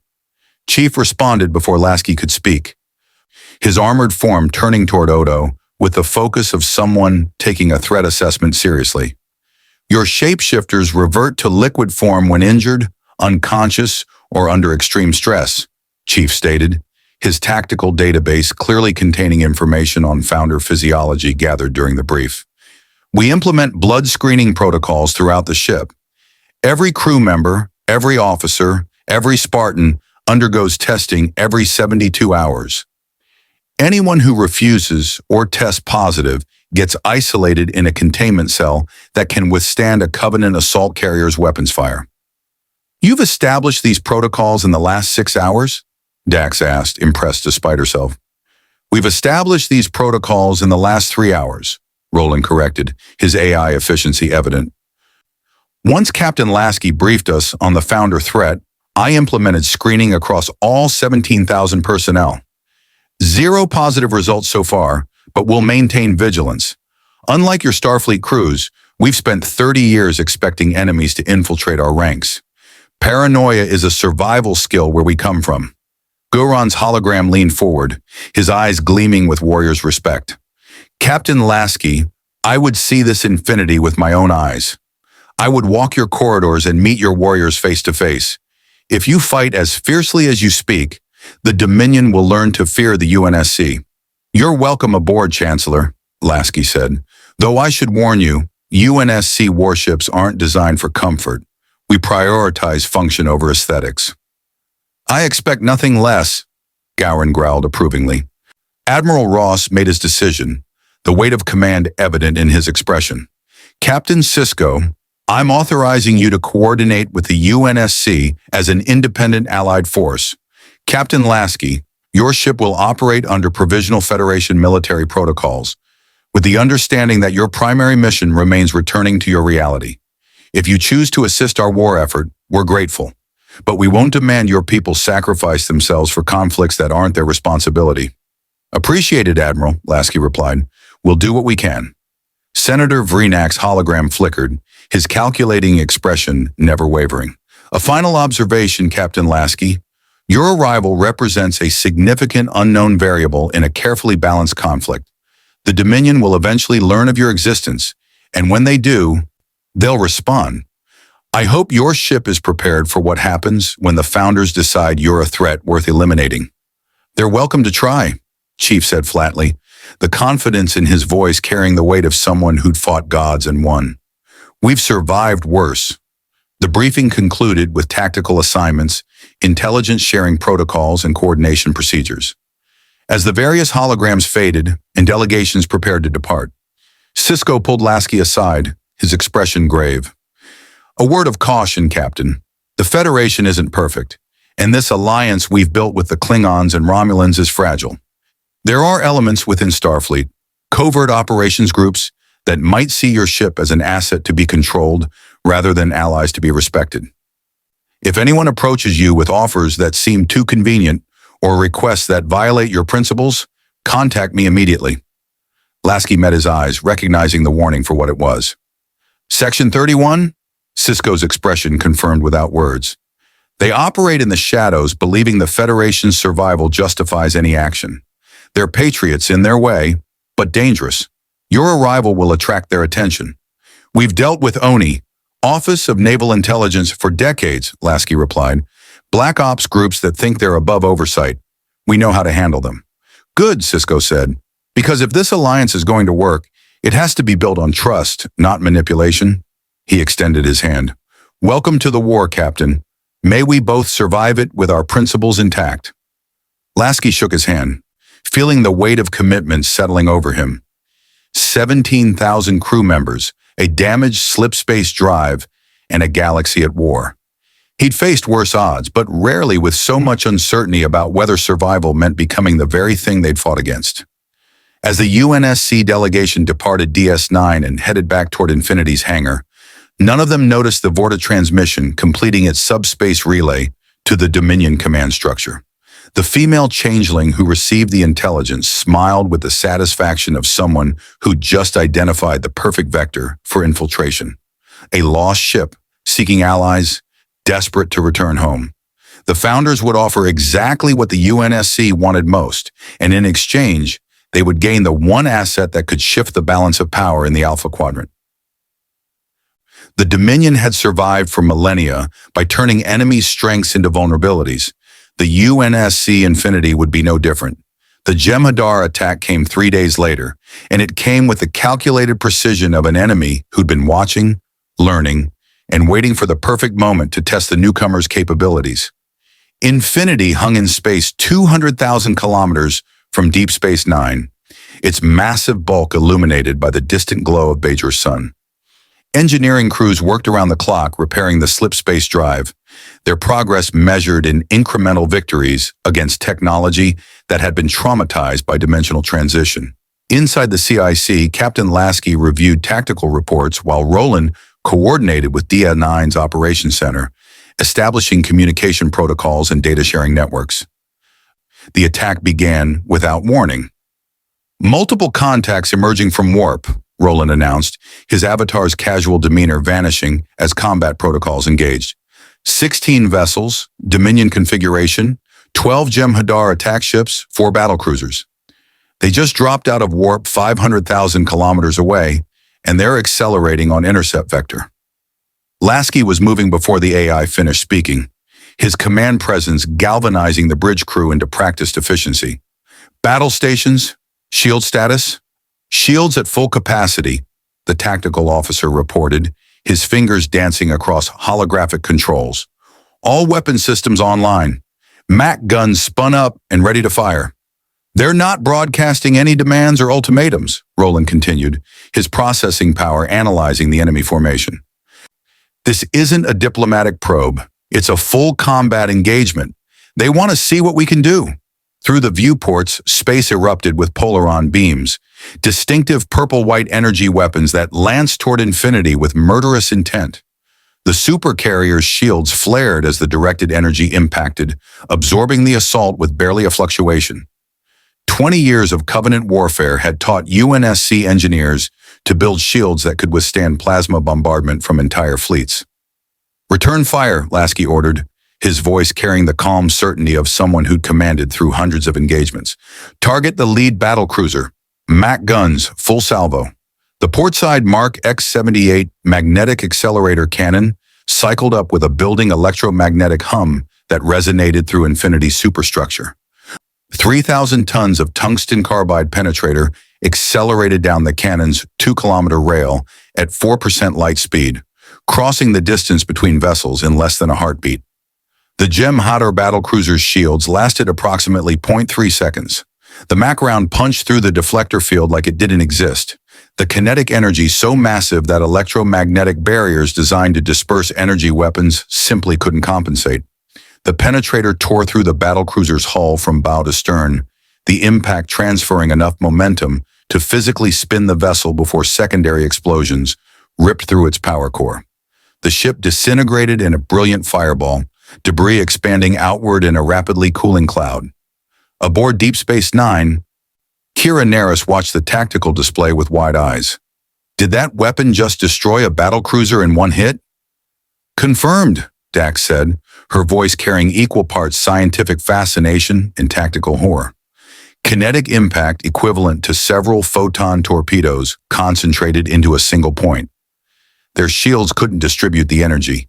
It was pure kinetic force, not energy discharge. Sisko stood in ops, watching Infinity engage the Jem'Hadar fleet with capabilities that rewrote his understanding of naval warfare. Get me Captain Lasky. I want to coordinate. Benjamin, the Dominion ships are adapting, Worf interrupted from tactical, his Klingon instincts recognizing the shift. They're dispersing formation, attempting to flank Infinity from multiple vectors. The Jem'Hadar weren't stupid. Their Vorta commanders had analyzed the initial engagement and immediately shifted tactics, recognizing that concentrated firepower made them vulnerable to weapons that could one-shot capital ships. The attack wings split into 3 groups, each angling to strike Infinity from different vectors while maintaining enough distance to avoid presenting group targets. They're fast, Bradley observed, tracking the enemy vessel's acceleration curves. Impulse speeds comparable to our Covenant opposition. Deploy longsword interceptors, Lasky ordered. I want those attack ships occupied while we eliminate the remaining battlecruisers. And get me firing solutions on targets 2 and 3. I want them neutralized before they can coordinate their assault. The hangar bay doors dilated, and 32 longsword-class interceptors launched in precise formation, their pilots engaging thrust vectoring that sent them screaming toward the dispersed Jem'Hadar attack wings. The fighters were smaller, faster, and carried enough ordnance to threaten vessels 10 times their mass. Master Chief watched the tactical display from Infinity's primary hangar, his armor's neural interface feeding him real-time combat data. Around him, Spartan 4s checked weapons and reviewed boarding protocols, their enhanced reflexes and tactical minds preparing for the possibility that this engagement would require close-quarters combat. Chief, got a situation developing? Roland transmitted directly to his HUD. 3 of those Jem'Hadar attack ships broke from the main formation and are on approach vector for DS9. Looks like they're planning to force us to split our attention, defend the station, or press our advantage against their main force. Recommendation? Chief asked, already knowing the answer but following protocol. We send you, Roland replied. DS9's defenses can hold against 3 attack ships for maybe 4 minutes before their shields collapse. A Pelican dropship can get you there in 2, and a Spartan boarding action would eliminate the threat without requiring Infinity to disengage from the main battle. Chief opened the squad channel. Fire Team Majestic, prep for hostile boarding action. We're defending DS9 against Jem'Hadar assault. Expect enemy combatants with enhanced strength, complete disregard for self-preservation, and no fear of death. Rules of engagement are weapons-free. Anything shooting at the station is hostile. The Spartan furs acknowledge with crisp efficiency, their augmented bodies moving with the fluid grace of soldiers who train their entire lives for exactly this kind of operation. Within 90 seconds, 12 Spartans were loaded into 2 Pelican dropships, weapons hot, armor shields charged, ready to demonstrate why UNSC Special Forces had survived 30 years of warfare against enemies that outnumbered them 1,000 to 1. The Pelicans launched, their pilots pushing the dropships to maximum acceleration as they burned toward Deep Space Nine. Through the viewports, Chief watched the station's defensive turrets engaging the approaching Jem'Hadar ships. Phaser arrays and photon torpedoes creating a defensive perimeter that slowed but didn't stop the assault. DS-9, this is Master Chief John 117, he transmitted on the open channel. We're inbound with Spartan support. Hold your fire on the 2 Pelican dropships. They're friendly. Kira's voice came back immediately, tension evident. Chief, those Jem'Hadar ships are attempting to transport boarding parties directly into our corridors. We're preparing to repel boarders on decks 7 through 12. Understood. We'll handle the ships. You handle internal security. Chief switched to the squad channel. Fire Team Majestic, split objectives. First Pelican targets the lead attack ship. We're going to board them, eliminate their bridge crew, and commandeer the vessel. Second Pelican provides suppressing fire and stands by for extraction. Sir, boarding a hostile vessel in the middle of a combat engagement? One of the Spartan foes questioned, his tactical assessment recognizing the insane risk.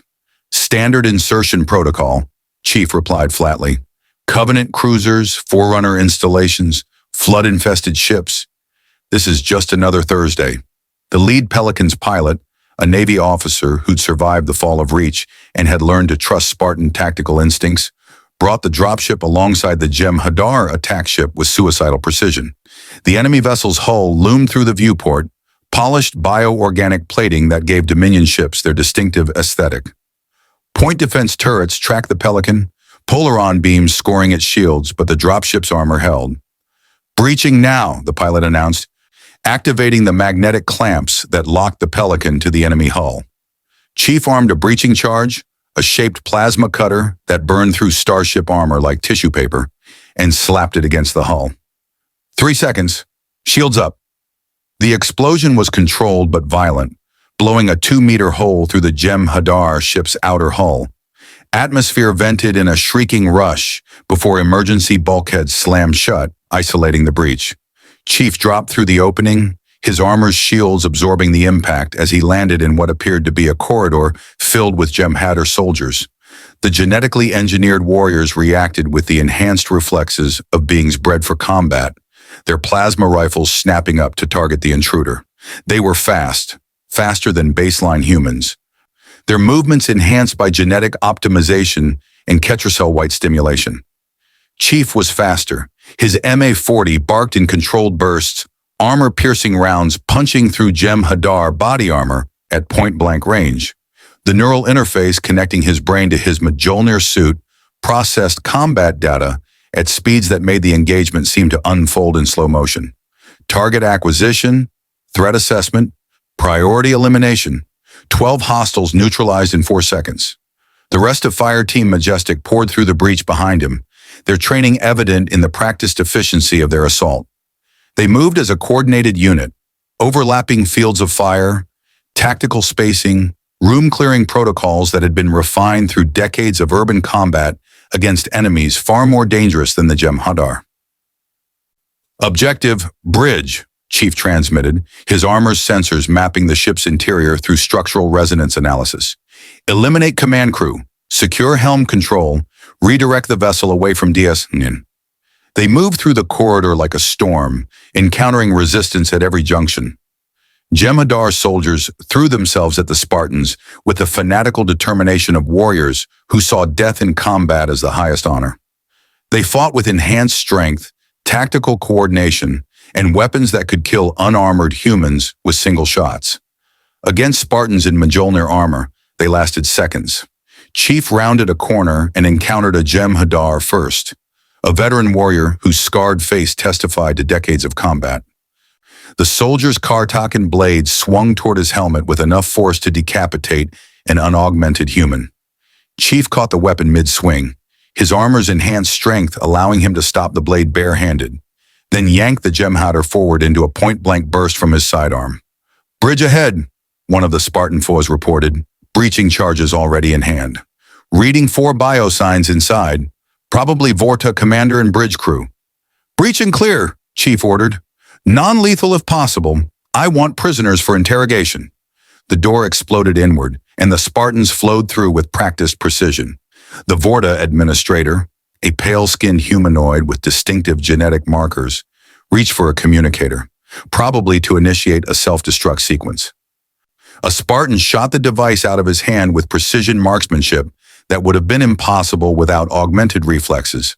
"Secure the prisoners," Chief said, moving to the helm controls. The interface was alien, bioorganic technology that seemed to respond to touch and pressure rather than traditional input systems. "Roland, I'm transmitting sensor data on their control systems. Can you interface?" "Give me 30 seconds, the AI responded, his processing power analyzing the completely foreign computer architecture. Their systems are surprisingly sophisticated, biological computing with crystalline data storage.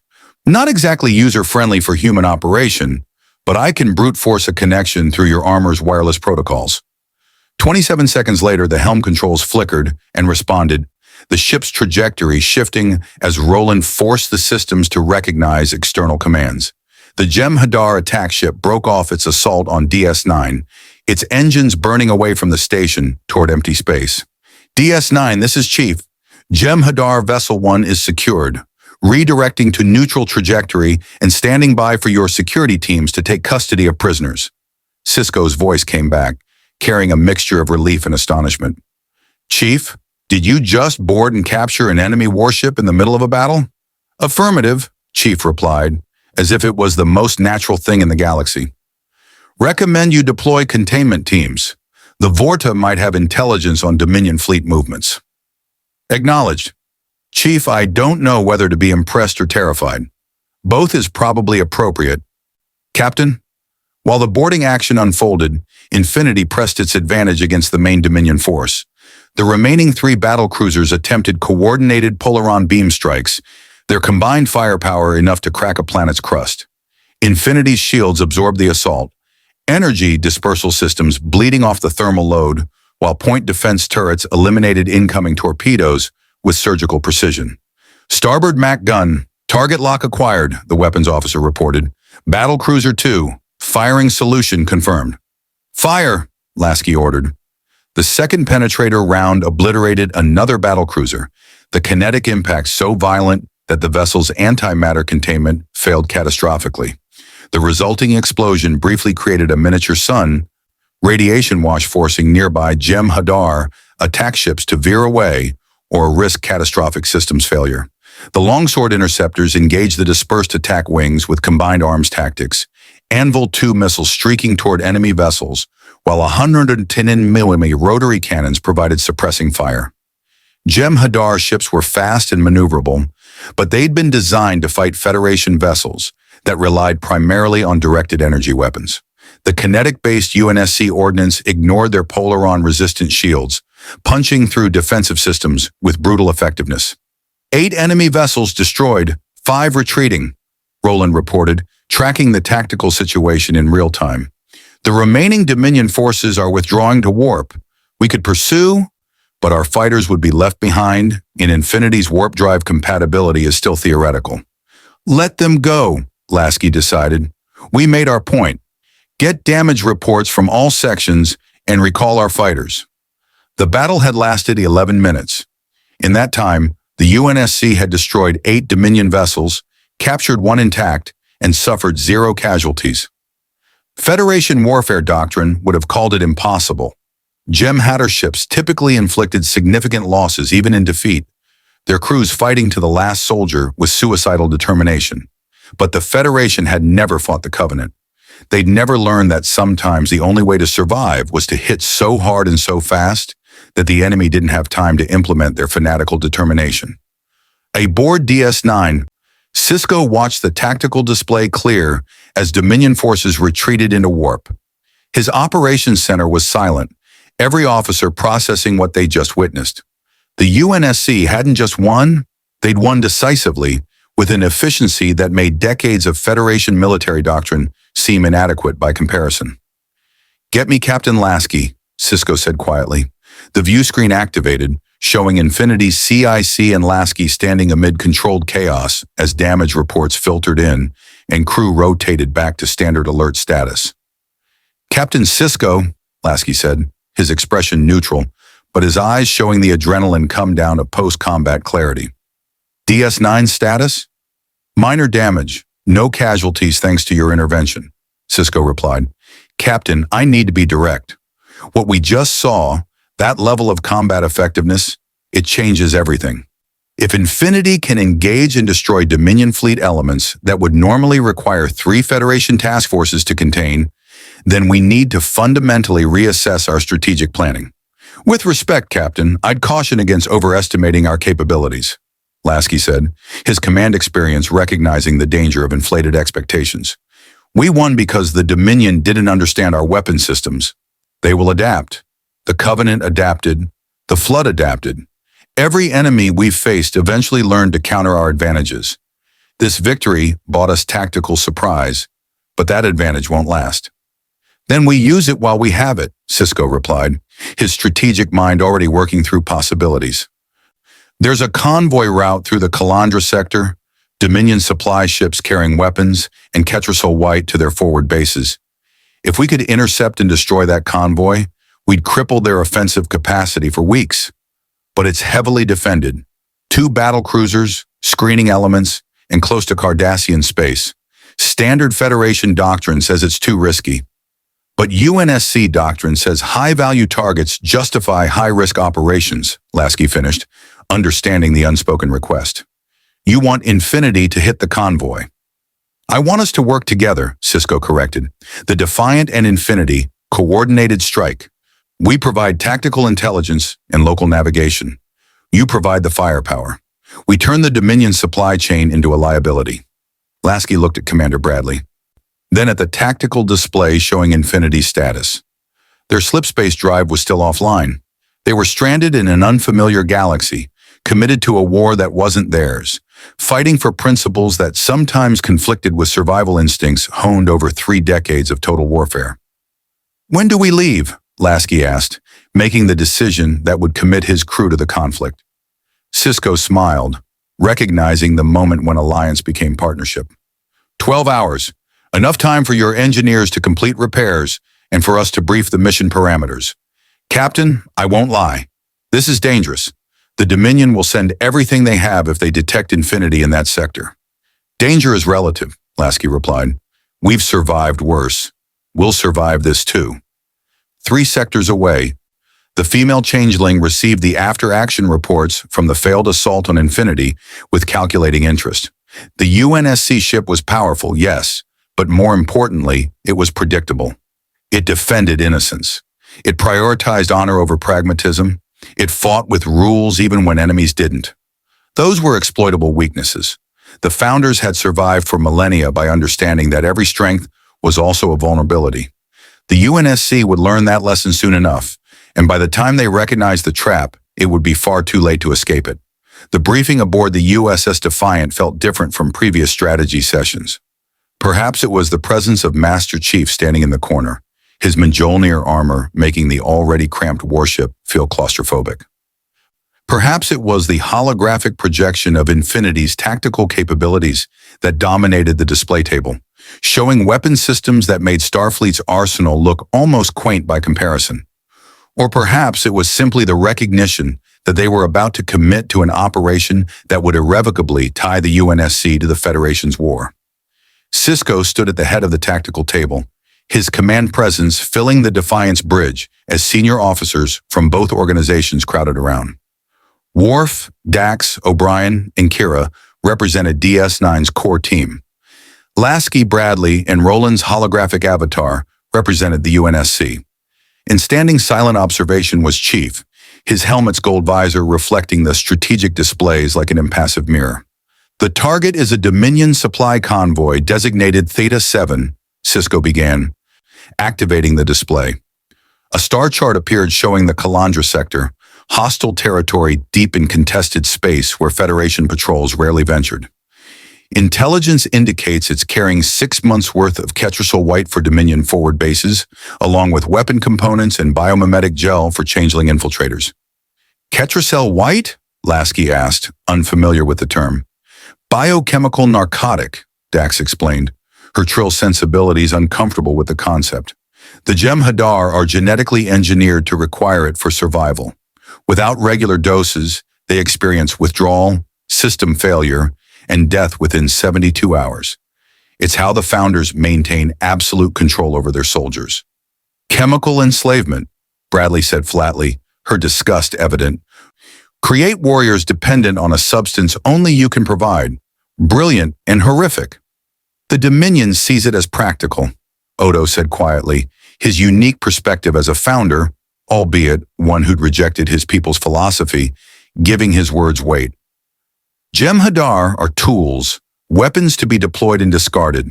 The White ensures they never question orders, never rebel, never prioritize their own survival over the Founder's will. Chief's helmet tilted slightly, processing the information. In his decades of combat, he'd faced enemies who'd used fear, indoctrination, and religious zealotry to control soldiers. But chemical dependency that guaranteed death without compliance? That was a level of control even the Covenant hadn't achieved. If we destroy this convoy, how many Jem'Hadar die from withdrawal? The question hung in the air. Its ethical implications unavoidable. Sisko met Chief's visor directly, not flinching from the moral weight. Estimated 16,000 soldiers across multiple garrisons. They'll experience agonizing deaths over 3 days as their bodies shut down without the White. That's not combat, Kira said, her Bajoran resistance background giving her strong opinions on warfare ethics. That's genocide through starvation. That's war, Worf countered, his Klingon pragmatism clashing with Federation idealism. The Jem'Hadar chose to serve the Dominion. Their dependency is a tactical weakness we would be foolish not to exploit. They didn't choose anything, Odo replied sharply. They're decanted from birthing chambers already addicted, raised in accelerated growth tubes, and sent into combat before they have existed for a year. They're victims as much as weapons. Does their victimhood make them less dangerous? Chief asked, his tone neutral, but his question cutting through the philosophical debate. When they're shooting at you, does it matter whether they chose that path? Dax looked at the armored Spartan, recognizing the uncomfortable truth in his words. No, it doesn't, but it matters afterward, when we have to live with what we've done. Then we minimize casualties where possible, Sisko said, his command decision ending the debate before it spiraled. The convoy escort includes 2 battle cruisers and 8 attack ships. We engage the military assets with overwhelming force, destroy the Ketracel White cargo to prevent resupply, but we offer the Jem'Hadar ships opportunity to withdraw. If they retreat, we let them go. If they fight, we respond accordingly. Roland's avatar flickered, his AI processing power analyzing the tactical scenario. Captain Sisko, respectfully, that strategy assumes the Jem'Hadar will prioritize survival over duty. Everything we've learned about Dominion military doctrine suggests they'll fight to the death regardless of tactical situation. Offering mercy to an enemy that won't accept it is just letting them dictate the engagement terms. Maybe, Sisko acknowledged, but the Federation doesn't sacrifice its principles just because the enemy lacks them. We offer the chance to surrender. What they do with that chance is their choice. Lasky studied the Federation captain, recognizing the ideological chasm between their military cultures. The UNSC had learned brutal lessons during the Covenant War. Mercy offered to enemies who wouldn't reciprocate got soldiers killed. But they were guests in this galaxy, operating under someone else's rules. We'll follow your protocols, Captain, but if the situation deteriorates, Infinity responds with whatever force is necessary to protect both ships and complete the mission. Understood, Sisko agreed, accepting the compromise. Now, tactical considerations. The convoy is moving through the Kalandra Expanse, a region with heavy particle density that interferes with long-range sensors. They're using it as cover against Federation patrols, but it also means they won't detect our approach until we're almost on top of them. Standard ambush doctrine, Bradley observed, her tactical mind approving of the strategy. We position Infinity and Defiant along their projected route, wait until they are committed to the approach, then hit them from multiple vectors before they can coordinate a response. The particle interference cuts both ways, Worf noted.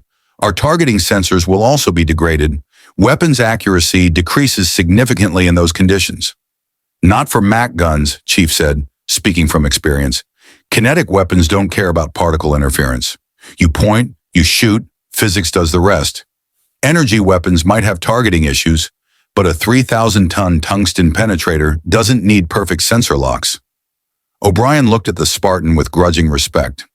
He's right. The Defiant's pulse phasers would be less effective, but if Infinity can maintain firing solutions through the interference, you'd have a significant advantage.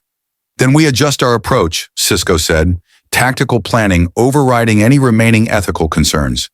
Defiant takes point. We'll be the bait that draws the convoy's attention. Once they commit to engaging us, Infinity drops out of warp behind them and eliminates the battle cruisers before they can adapt. The attack ships will be disorganized, easier to contain or destroy. You're using yourselves as a target, Lasky said, recognizing the risk. The Defiant's tough, but if those battle cruisers concentrate fire before we can eliminate them, you'll be taking critical damage. The Defiant can take a beating, Sisko replied with the confidence of a captain who'd pushed his ship past its design limits more times than he cared to count. We've survived worse odds.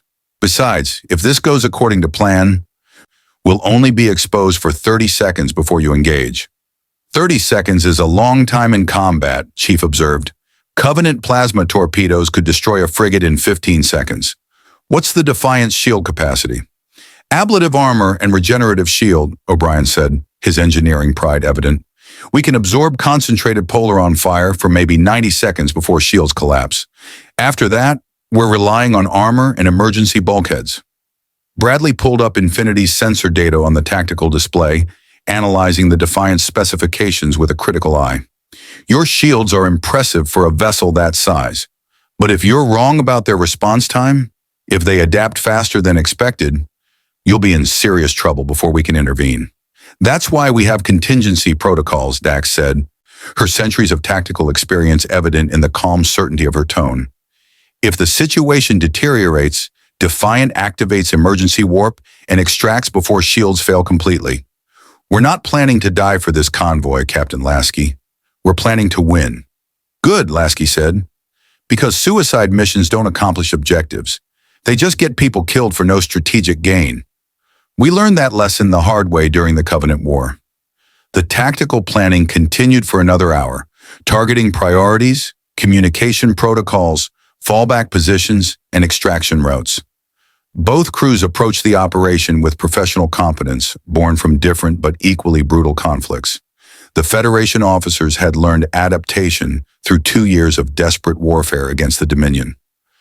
The UNSC had survived 30 years of near extinction through ruthless efficiency and tactical innovation. As the briefing concluded and officers dispersed to their respective ships, Odo pulled Sisko aside, his expression troubled. Benjamin, I need to voice a concern. This operation feels wrong. Too convenient, too perfectly timed. The Dominion provides us with intelligence on a critical convoy.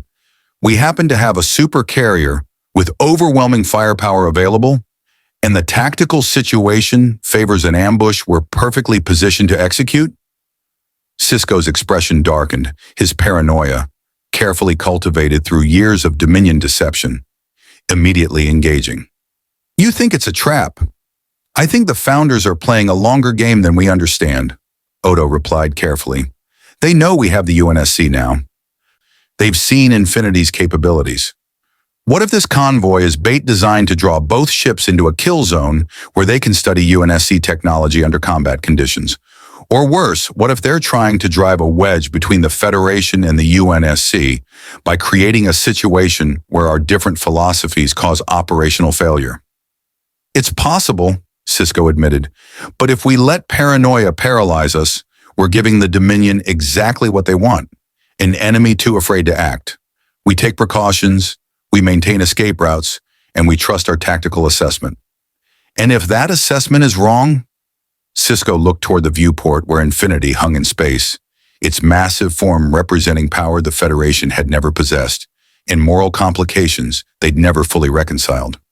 Then we adapt, like we always do. Aboard Infinity, Chief conducted pre-mission equipment checks in the armory, his hands moving through the familiar ritual of combat preparation with practiced efficiency. Spartans around him did the same. Weapons maintenance, armor diagnostics, tactical review. It was a ceremony as old as warfare itself, the quiet moments before violence where soldiers made peace with mortality and prepared to risk everything.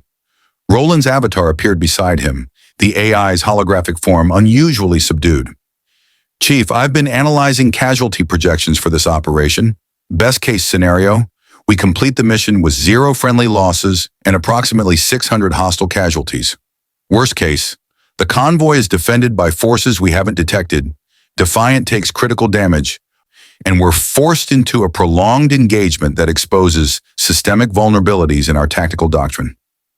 What's your recommendation? Chief asked, checking his MA-40's firing mechanism for the 3rd time. Not because it needed checking, but because the ritual was soothing. Abort, Roland said bluntly.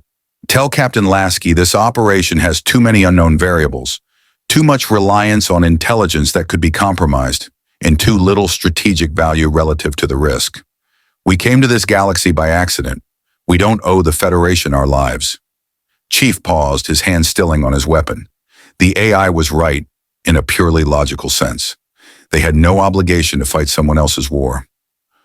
But logic didn't account for the look in Sisko's eyes when he described 2 years of desperate fighting against an enemy that wouldn't stop until they'd conquered everything. Logic didn't explain why Chief had spent his entire life defending people who'd never know his name and would never understand what he'd sacrificed for their survival. We're soldiers, Chief said finally.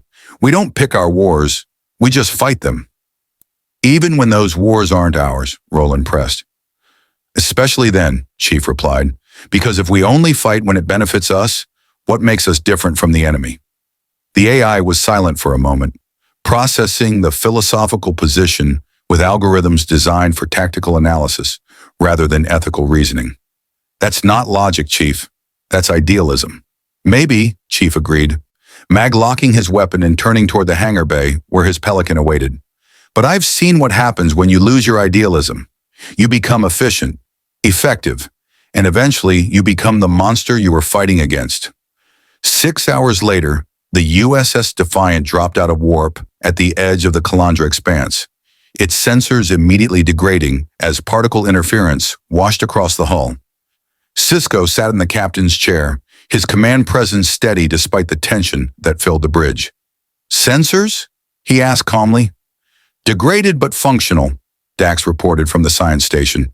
Reading multiple contacts ahead, configuration matches our intelligence data. 2 battlecruisers, 8 attack ships, and 3 cargo vessels. Distance, 400,000 kilometers in closing. They've detected us, Worf announced from tactical, his hands already moving across weapon controls. The battlecruisers are changing course to intercept. Attack ships dispersing to flanking positions. Shields up, weapons hot, Sisko ordered. Let them commit. Infinity, are you in position? Lasky's voice came through the comm with perfect clarity despite the particle interference. Affirmative, Defiant. We're holding station 2 million kilometers astern, cloaked by the particle density and running silent. On your signal, we'll drop out of stealth and engage. Acknowledged. Stand by. Sisko watched the tactical display as the Dominion forces accelerated toward them, their formation precise and professional. 30 seconds until weapons range. 20. 10. The Jem'Hadar battle cruisers opened fire simultaneously, Polaron beams lancing through space with murderous accuracy.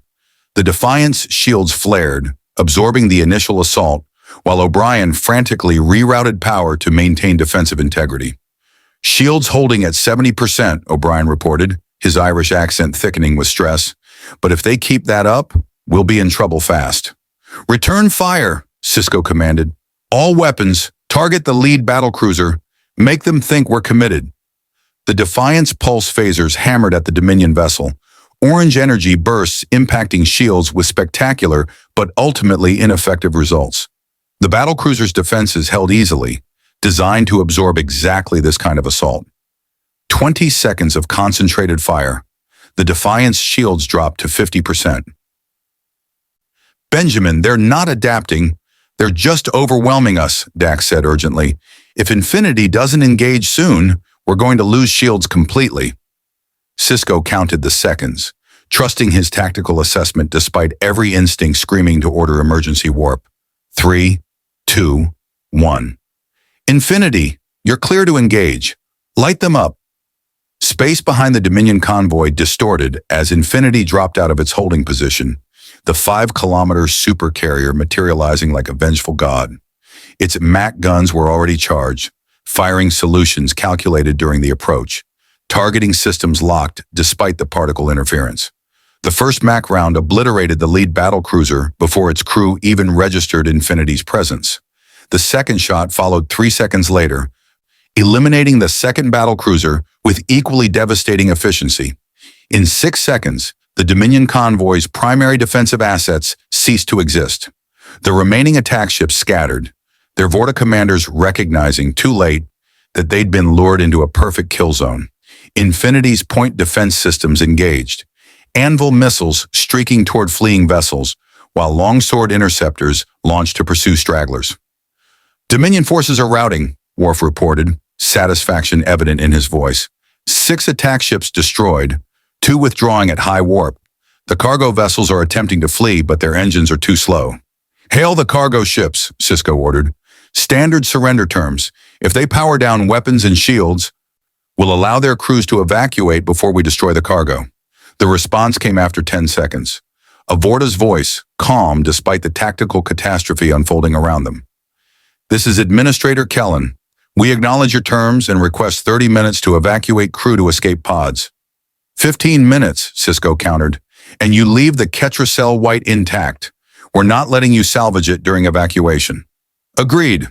The Dominion crews evacuated with efficient desperation, escape pods launching into the particle-dense expanse where Starfleet recovery teams could retrieve them later. Once the cargo vessels were confirmed empty, Infinity's MAC guns reduced them to expanding debris fields. The precious white scattered across millions of cubic kilometers of space where it would degrade into useless compounds within hours. The entire engagement lasted 9 minutes. 0 friendly casualties. Strategic objective achieved, and somewhere in the Gamma Quadrant, the female changeling received detailed sensor logs of the battle, analyzing every aspect of UNSC combat doctrine with the patience of someone who'd waited millennia for the perfect opportunity. The UNSC had won the battle, but the Dominion was playing a longer game, one where victories were merely data points in a strategy that wouldn't reveal itself until escape was impossible. The victories came steadily over the next 3 weeks, each operation reinforcing the tactical effectiveness of the UNSC Federation alliance, while simultaneously deepening the philosophical tensions that neither side had fully acknowledged. Infinity and the Defiant became a hunter-killer team that Dominion forces learned to fear.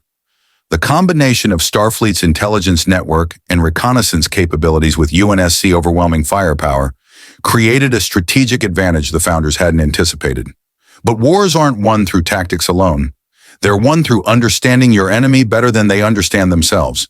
And the Dominion had been studying humanity, both versions, with the patient calculation of predators who'd perfected infiltration over millennia. The trap was elegant in its simplicity.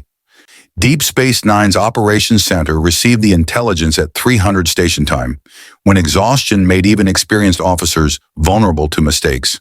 A Bajoran resistance contact embedded in Cardassian space transmitted urgent data. A Dominion cloning facility on Devos-Situ, producing Jem'Hadar soldiers at accelerated rates to replace combat losses.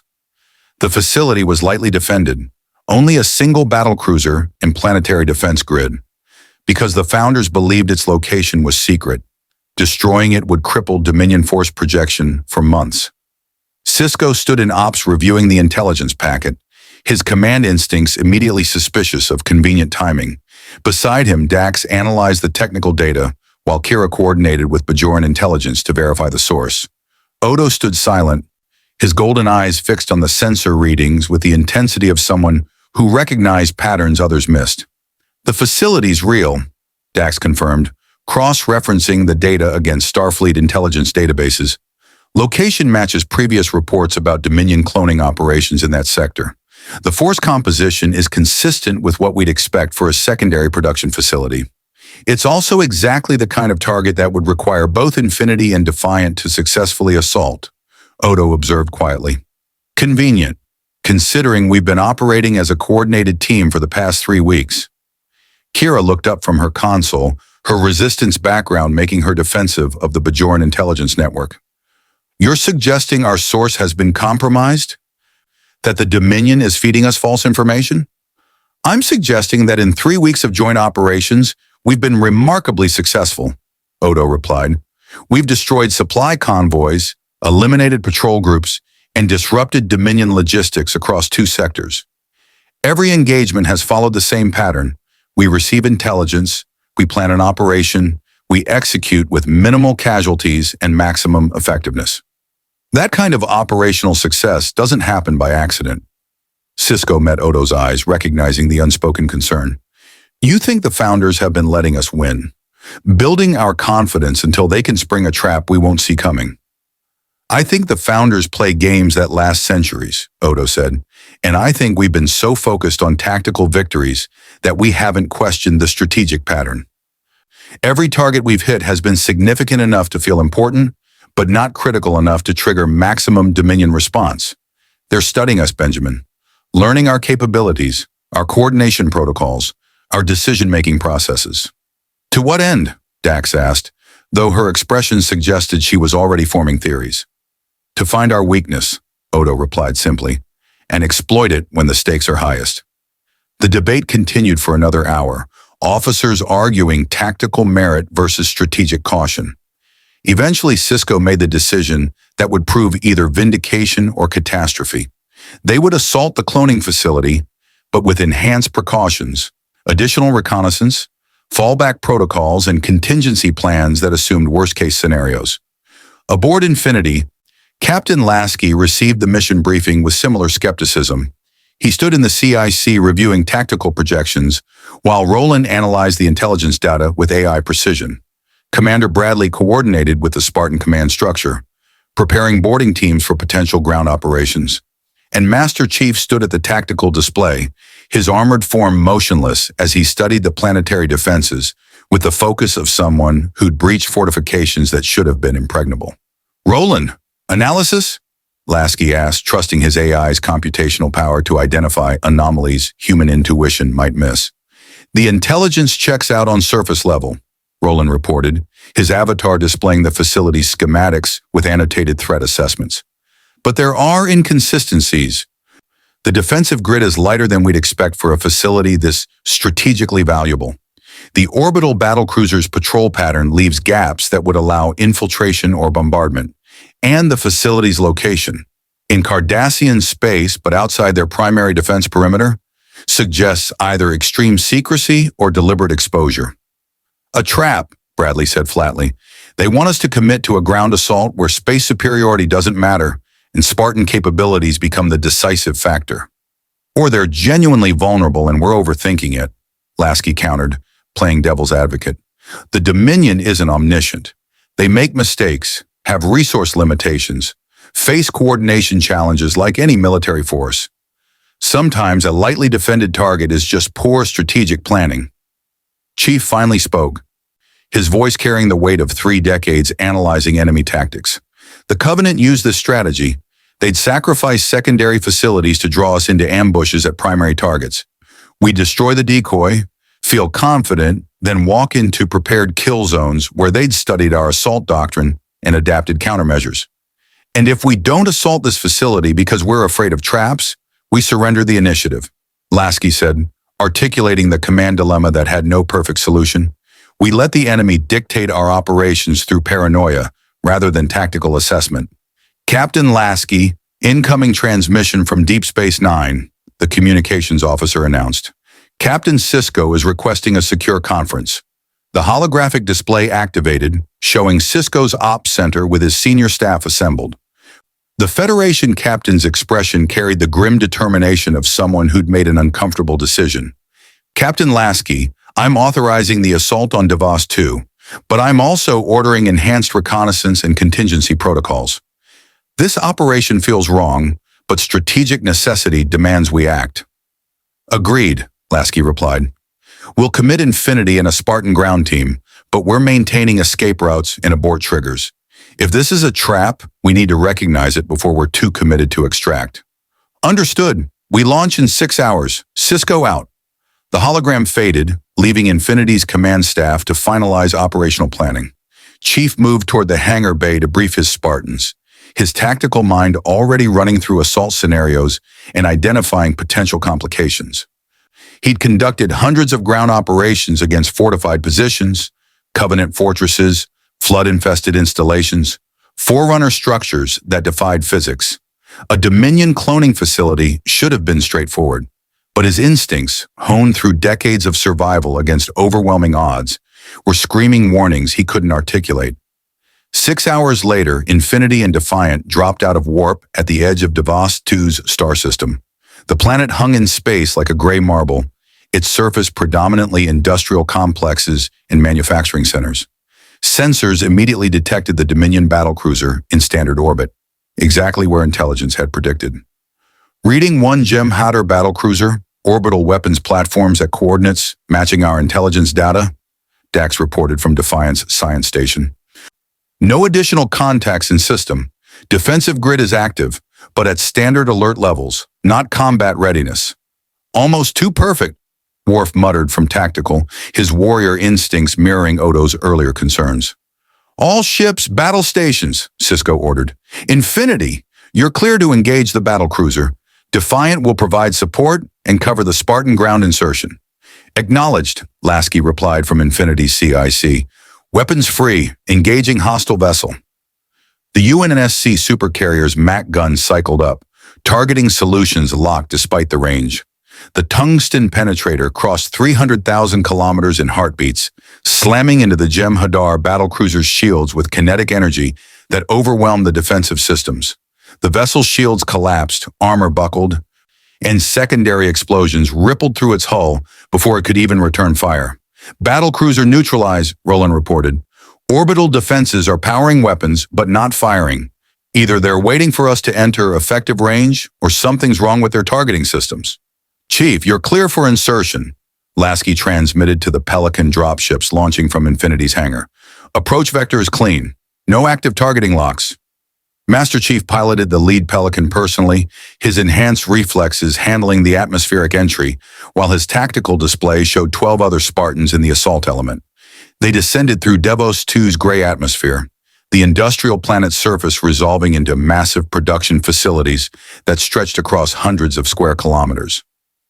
The cloning facility stood isolated from the main industrial complex, a fortified structure with the distinctive bioorganic architecture that characterized Dominion construction.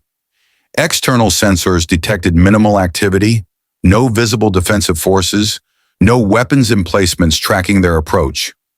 Defiant, this is Chief. Something's wrong. Facility shows no defensive response to our insertion. No ground forces mobilizing. No automated defenses activating. It's like they're not even aware we're here. Sisko's voice came back immediately, tension evident. Chief, recommend abort. If they're not responding to your approach, it's either a trap or the facility's already been evacuated. Negative, Chief replied, his Spartan determination overriding caution. We're 30 seconds from breach point.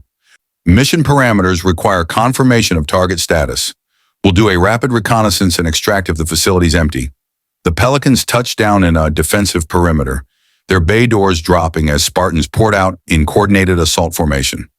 Breaching charges blew through the facility's main entrance, and the elite soldiers flowed inside with weapons raised, energy shields active, prepared for the Jem'Hadar resistance that should have been overwhelming. They found empty corridors, silent chambers, and in the central cloning bay, rows upon rows of gestation tanks, all empty, their nutrient fluids drained, their control systems powered down. Defiant, the facility's been evacuated, Chief transmitted, his voice carrying the flat recognition of someone who just walked into exactly what he'd feared.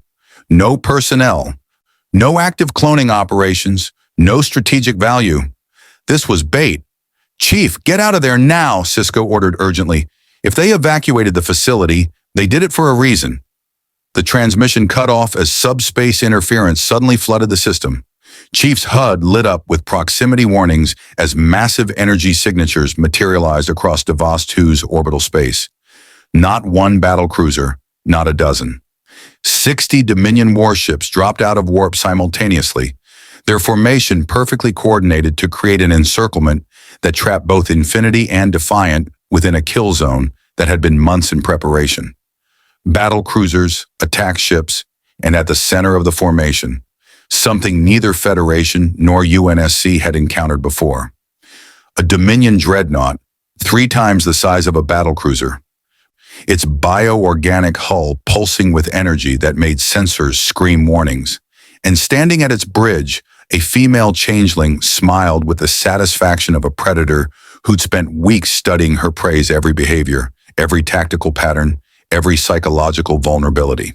"Target the UNSC vessel," she ordered calmly. "The Federation will watch their allies be destroyed, and they will learn that hope is just another weapon we use against them." Space erupted in violence as 60 warships opened fire simultaneously, their combined polaron beams converging on Infinity from every vector. The supercarrier's shields flared, absorbing more punishment than any Federation vessel could withstand. But even UNSC defensive systems had limits. And on the planet's surface, Master Chief and his Spartans realized they were cut off, surrounded, with enemy ground forces now materializing from hidden bunkers that sensors had somehow missed. The trap had closed perfectly. The only question was whether anyone would survive long enough to learn from it. Infinity's shields burned with the fury of 60 warships concentrating fire, the energy discharge creating a sphere of incandescent plasma that briefly outshone Davos II's sun. Inside the CIC, alarms screamed as power conduits overloaded and backup systems struggled to compensate for damage that would have vaporized any Federation vessel in the first 5 seconds. "Shields at 40% and dropping," the tactical officer shouted over the cacophony of alert klaxons. "Hull breaches on decks 12 through 15. Damage control teams responding, but we can't sustain this bombardment." Lasky gripped his command chair, his knuckles white as he watched the tactical display showing impossible odds. They'd survived Covenant supercarrier assaults, Forerunner Sentinel swarms, and the Didact's ship-killing constructs. But those battles had offered maneuver room, tactical options, space to adapt. This was a carefully constructed kill zone designed specifically to negate every advantage Infinity possessed. "Roland, calculate emergency slipspace jump," Lasky ordered, his command training overriding the instinct to go down fighting. His first duty was to his crew, not pride. "Slipspace drive is still operating at 67% efficiency," Roland reported, his AI consciousness partitioned across multiple crisis management algorithms. "I can open a rupture, but it'll be unstable. 20% chance of catastrophic drive failure during transition. And Captain, we'd be abandoning Master Chief and his Spartans on the surface." The words hit like a physical blow. UNSC doctrine was absolute. You never left soldiers behind. You recovered your dead, you extracted your wounded, and you died before abandoning personnel in enemy territory. But doctrine didn't account for situations where staying meant losing 17,000 crew members in a futile last stand. "Captain, Defiant is moving to engage the Dominion formation," the sensor officer reported. They're attacking directly into the kill zone. On the view screen, the USS Defiant, a ship 1,000th Infinity's mass, burned at full impulse directly toward the Dominion dreadnought, its pulse phasers hammering at shields while photon torpedoes streaked ahead in precise firing patterns. It was suicide tactics, a desperate attempt to draw fire away from Infinity by presenting a more aggressive threat. Sisko's voice cut through Infinity's calm, carrying the grim determination of someone making an irreversible decision. "Captain Lasky, get your ship out of here. We'll buy you time to execute slipspace transition. Recover your ground teams and jump. That's an order." "Captain Sisko, Defiant can't survive a sustained engagement against those odds," Lasky replied, already knowing the response but needing to voice it anyway. "We don't have to survive," Sisko said quietly. "We just have to matter. Now go, before the Founders realize what we're doing." The channel closed, leaving Lasky staring at tactical display showing Defiant's lonely charge into overwhelming force. Commander Bradley stood at his shoulder, her expression carrying the conflict every officer faced when survival meant watching allies die. "Sir, your orders?" On Davos II's surface, Master Chief's situation had deteriorated from bad to catastrophic. The empty facility had been anything but. Hidden bunkers now disgorged hundreds of Jem'Hadar soldiers, their formation precise and their tactics sophisticated beyond anything the Spartans had encountered in previous engagements. These weren't standard infantry. They were first-ranked veterans, enhanced specimens bred specifically for combat against enhanced opponents, armed with weapons designed to penetrate energy shields. Fire Team Majestic, defensive perimeter around the Pelicans, Chief transmitted, his MA-40 barking controlled bursts as Jem'Hadar soldiers pressed the attack from multiple vectors. We need those dropships operational for extraction. A Spartan 4 to his left, designation Thorn, took a Polaron beam to his shoulder, the energy discharge burning through shields and scoring his Mjolnir armor. The Spartan stumbled but didn't fall, his enhanced physiology and armor's medical systems already compensating for the injury. Chief, they're using suppressing fire to pin us while flanking elements move into position. Standard envelopment tactics. I see them, Chief replied, his helmet's HUD tracking 37 distinct hostile signatures with more materializing every second. His tactical assessment was brutally simple. They were outnumbered, outpositioned, and would be overrun in approximately 4 minutes unless something changed. A massive explosion rocked the facility's perimeter as a Jem'Hadar suicide squad detonated proximity charges near the Pelican dropships. One aircraft exploded in a fireball, its hull integrity compromised beyond recovery. The second Pelican's pilot, Navy Lieutenant Chen, fought to keep the damaged craft operational, emergency systems barely maintaining structural cohesion. Chief, this bird's dying, Chen transmitted, her voice strained.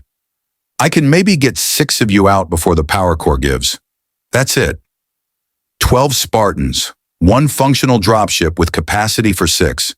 Mathematics that allowed no perfect solution. Chief's decision-making process ran through tactical options in microseconds. Abandon the mission and attempt ground escape. Impossible with Jem'Hadar forces controlling all escape vectors.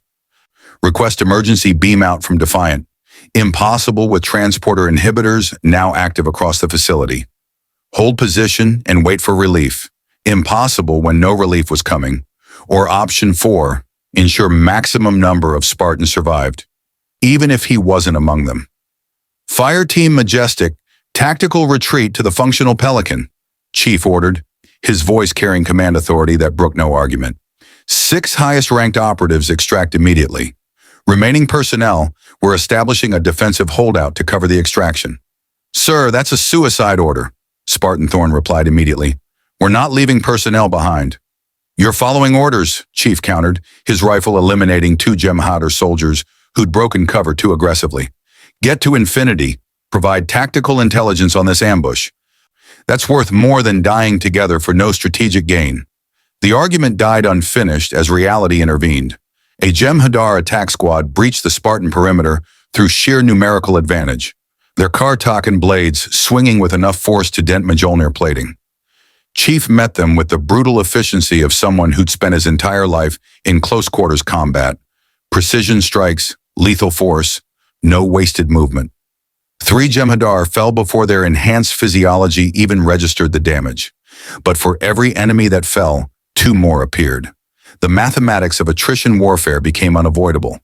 In orbit, Defiant's desperate charge had achieved its objective, drawing Dominion attention away from Infinity long enough for the supercarrier to begin emergency systems recovery, but the cost was becoming catastrophic.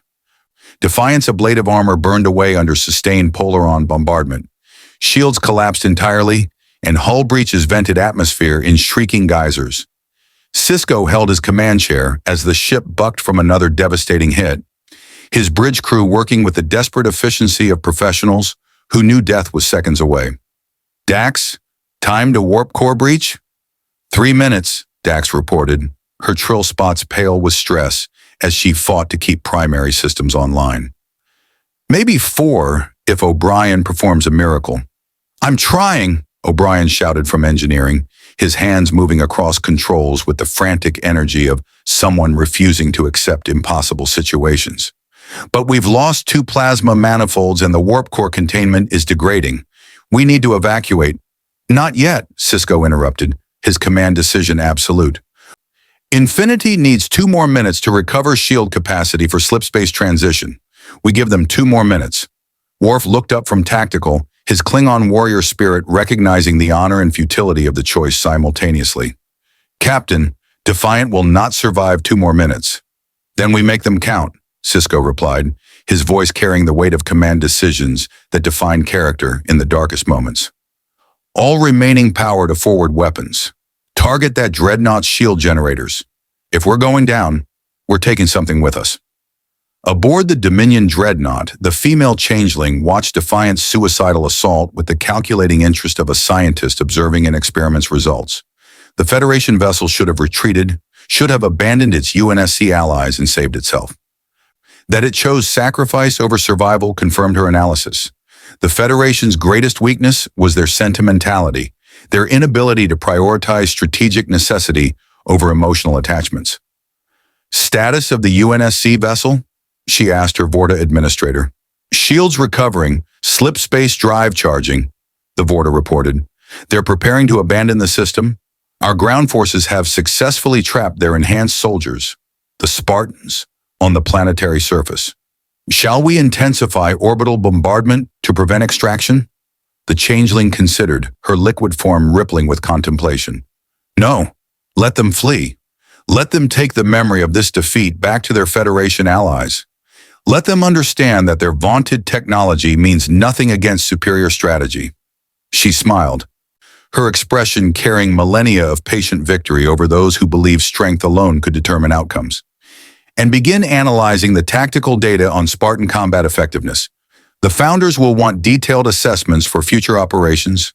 Infinity's shields stabilized at 32% capacity, barely functional but enough to risk slipspace transition. Lasky made his decision with the cold calculus of someone who understood that command meant choosing between bad options and worse ones. Roland, prepare emergency slipspace rupture. Navigation, plot jump to Federation space, maximum safe distance from Dominion pursuit. Sir, Master Chief and his ground team, Bradley began, her voice carrying the protest every officer felt but couldn't articulate. Our UNSC personnel who understand the mission comes first, Lasky finished, his voice hard enough to cut steel. Chief's primary order is ensuring Infinity survives to fight another day. We honor that by following through. He opened the ship-wide channel, his words reaching every crew member simultaneously. All hands brace for emergency slipspace transition. This is not a retreat. This is a tactical withdrawal to preserve combat effectiveness.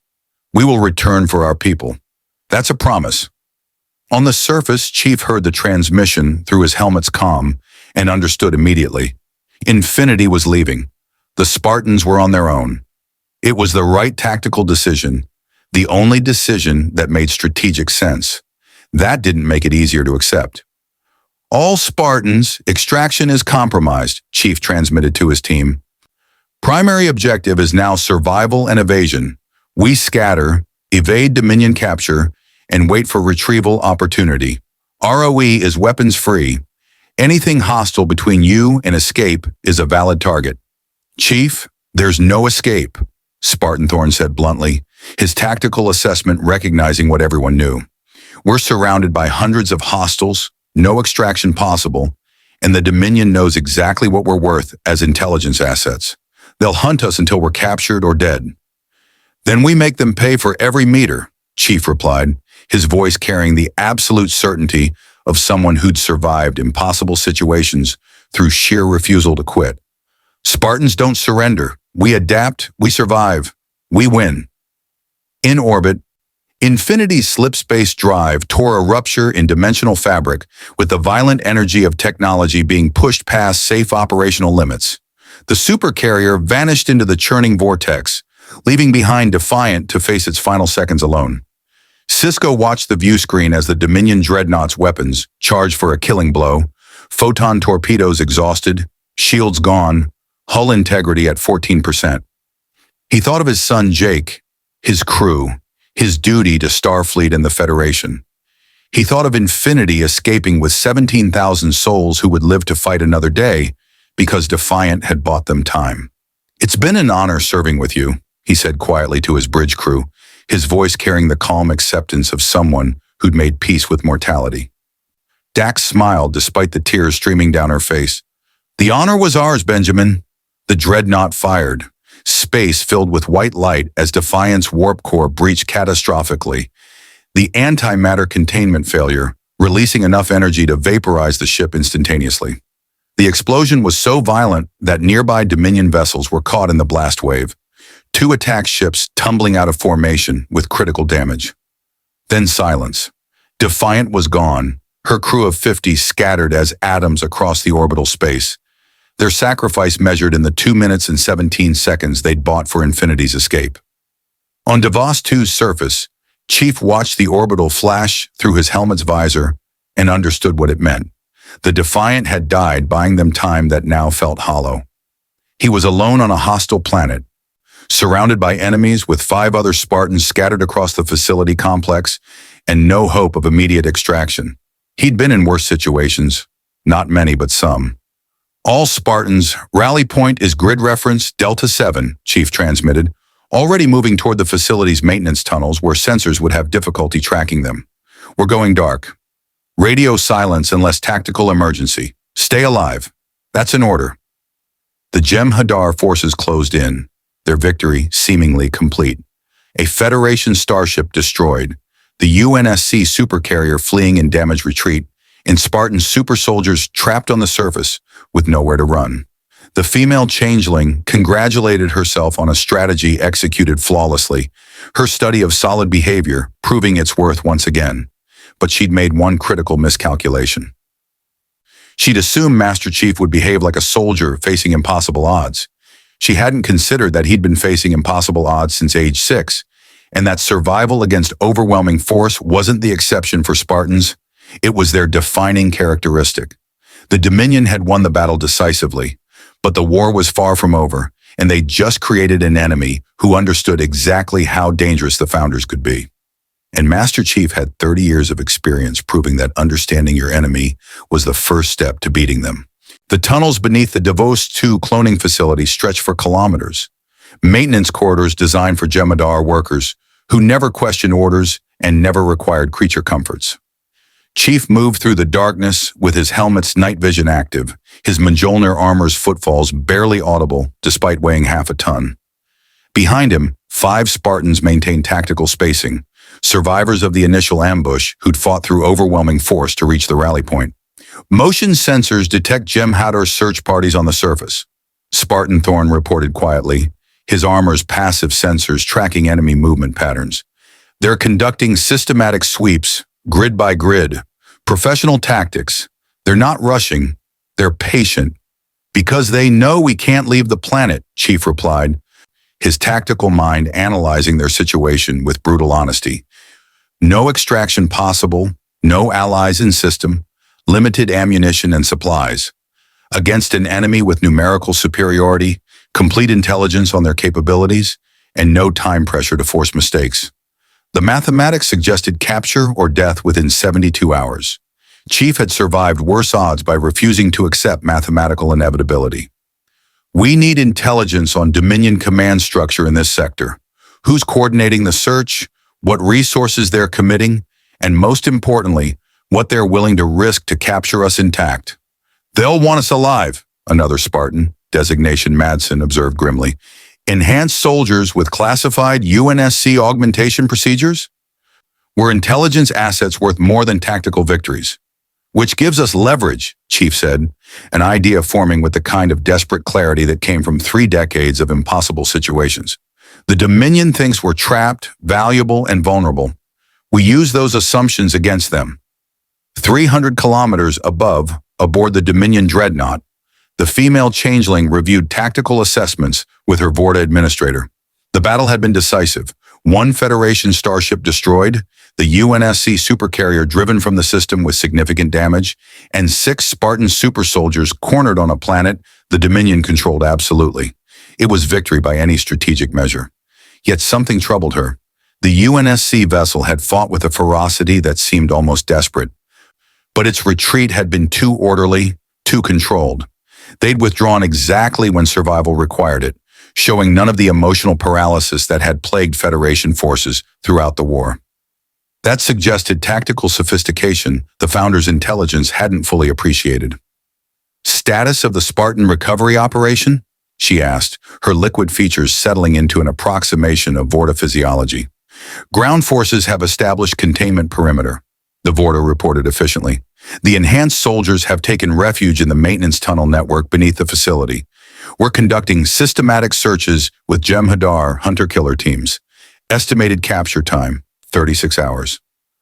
Unacceptable, the changeling said sharply.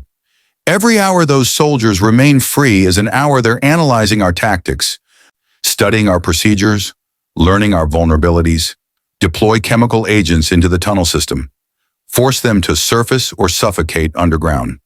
The chemicals might kill them, the Vorta cautioned. Their intelligence value would be lost. Their armor includes environmental seals and atmospheric filters, the changeling countered, her analysis of UNSC technology proving its worth. The chemicals will compromise their air supplies, force resource depletion, create time pressure. They'll surface or die slowly. Either outcome serves our purpose. The order was given. Within minutes, Jem'Hadar engineering teams began pumping neurotoxins into the tunnel system. Colorless, odorless gases designed to incapacitate humanoids within minutes and kill within hours. The compounds were Dominion biological warfare, refined through centuries of conquest against species who thought sealed environments meant safety. Chief's armor sensors detected the atmospheric contamination immediately. Chemical attack, he announced calmly, as if discussing weather patterns rather than lethal toxins. They're flooding the tunnels. Our environmental seals will hold for approximately 8 hours before air supplies are exhausted.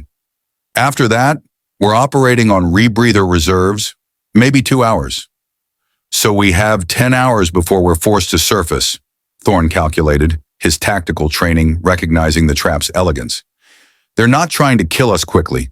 They're forcing us to make desperate decisions. Then we don't give them what they expect, Chief said, studying his helmet's HUD map of the tunnel network. His enhanced mind processed the three-dimensional maze, identifying patterns and vulnerabilities the Dominion might have overlooked. These tunnels connect to the main cloning facility's power generation complex. If we can reach it, we can potentially sabotage their planetary defense grid. Sir, that's suicide, Madsen protested. Even if we reach the power complex, we'd be walking into the most heavily defended location on the planet. No extraction possible, no reinforcements coming. We'd accomplish nothing except dying dramatically. We'd accomplish forcing the Dominion to make a choice, Chief corrected, his strategic thinking operating on a level that separated adequate soldiers from legends.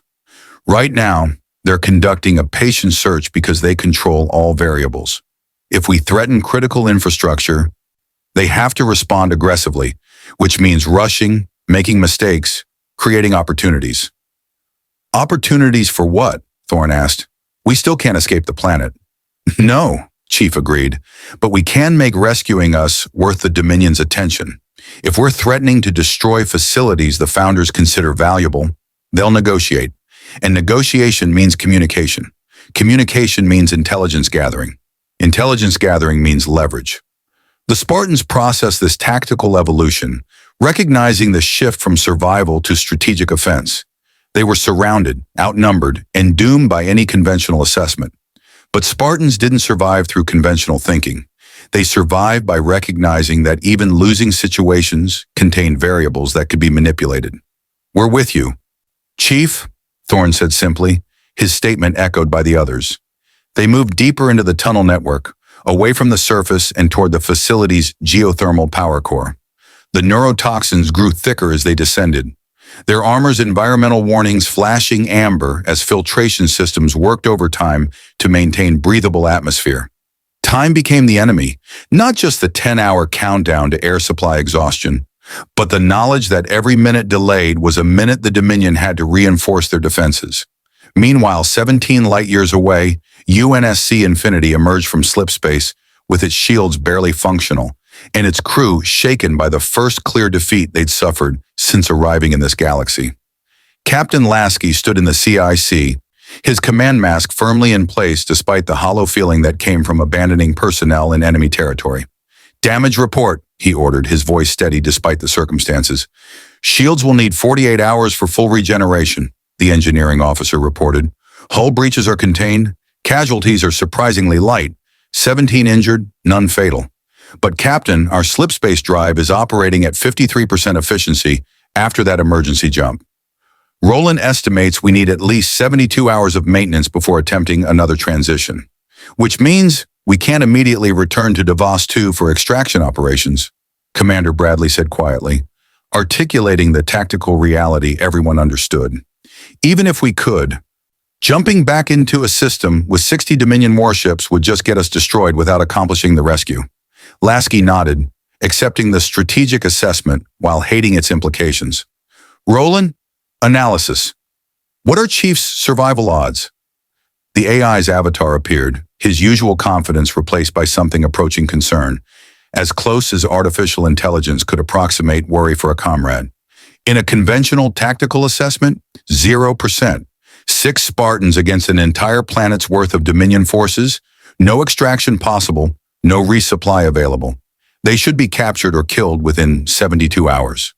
And in a realistic assessment, Lasky pressed, Chief has survived situations with similar odds 14 times that I'm aware of, Roland replied.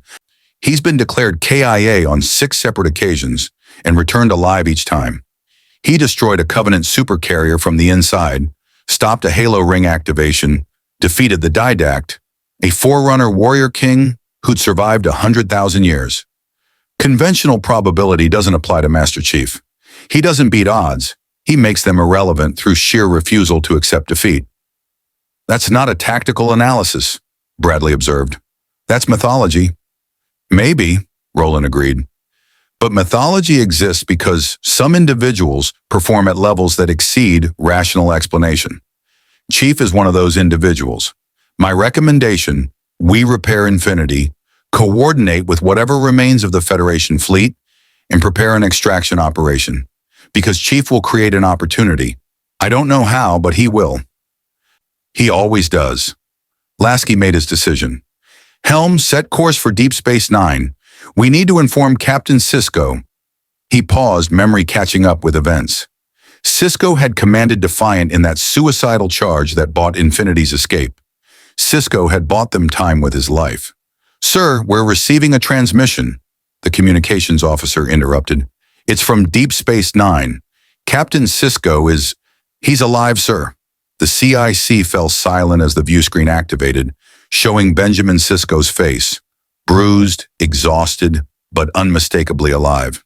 Behind him, the wreckage of Deep Space Nine's infirmary was visible, medical staff treating dozens of wounded officers. Captain Lasky, Sisko said, his voice hoarse from smoke inhalation. Before you ask, yes, we survived. Emergency transport at the last possible second. My crew is safe, but Defiant is gone. Total loss. Lasky felt relief and guilt war for dominance. Captain, your sacrifice saved my ship and crew. If there's anything... There is, Sisko interrupted, his command presence reasserting despite obvious exhaustion. Master Chief and his Spartans are still alive on Davos 2. I don't know how I know that, but I do. We don't abandon people, Captain. Not Federation, not UNSC, not anyone. We get them back. Agreed, Lasky replied without hesitation. But we need time to repair, and a plan that doesn't involve suicide charges against 60 warships. Then we make a plan, Sisko said, because if the Dominion thinks they can trap our people and will just accept it, they're about to learn a very painful lesson about humanity. Both versions. On Davos Isatirum, Chief and his Spartans reached the power generation complex after 4 hours of navigating through neurotoxin-filled tunnels that would have killed unaugmented humans in minutes. Their armor's environmental seals held, but air supplies were depleting faster than optimal. Stress, elevated heart rates from combat alertness, and the physical demands of moving in full armor through hostile territory. The power complex was exactly what Chief expected. Massively fortified, defended by automated systems and Jem'Hadar guards, with redundant security protocols designed to prevent sabotage. It was a fortress that shouldn't have been vulnerable to 6 soldiers with limited ammunition and no support. Chief studied the defenses through his rifle's scope. His enhanced mind processing vectors and vulnerabilities with the pattern recognition that came from 3 decades of finding ways to destroy things that shouldn't be destroyable. There, he said quietly, highlighting a section of the complex exterior wall on his HUD for the other Spartans to see. Thermal exhaust vent, protected by energy shield but vulnerable to sustained kinetic damage. We punch through there. We're inside their primary power distribution hub. And then what? Thorne asked. Even if we sabotage the power grid, we're still trapped. Then we offer the Dominion a choice, Chief replied, his plan crystallizing with the clarity of desperation-driven brilliance. We take hostages, Vorta administrators, or Jem'Hadar command personnel.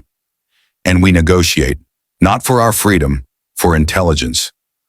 We make them reveal their strategic plans, their force deployments, their next moves against the Federation. We turn being captured into a victory condition. The Spartans understood immediately. They weren't escaping. They were conducting intelligence gathering through the most audacious infiltration operation in UNSC history by deliberately putting themselves in a position where the enemy had to interact with them, communicate with them, reveal information while thinking they held all advantages. It was insane. It violated every tactical doctrine about avoiding capture. It assumed the Dominion would negotiate rather than simply execute them. It was also their only move. On your signal, Chief, Matson said, his weapon trained on the thermal vent. Chief raised his MA-40, targeting the energy shield's emitter with a precision that had made him the UNSC's most decorated soldier. Signal given. Execute. The assault on the power complex began with controlled violence that would echo across the Dominion's command structure and force the female changeling to make a decision that would prove either her greatest victory or her most catastrophic miscalculation. The assault on the power complex unfolded with the brutal efficiency of Spartans operating beyond conventional tactical limits. Chief's first shot eliminated the shield emitter with surgical precision, his armor-piercing rounds punching through the housing and shattering the delicate crystalline matrix inside.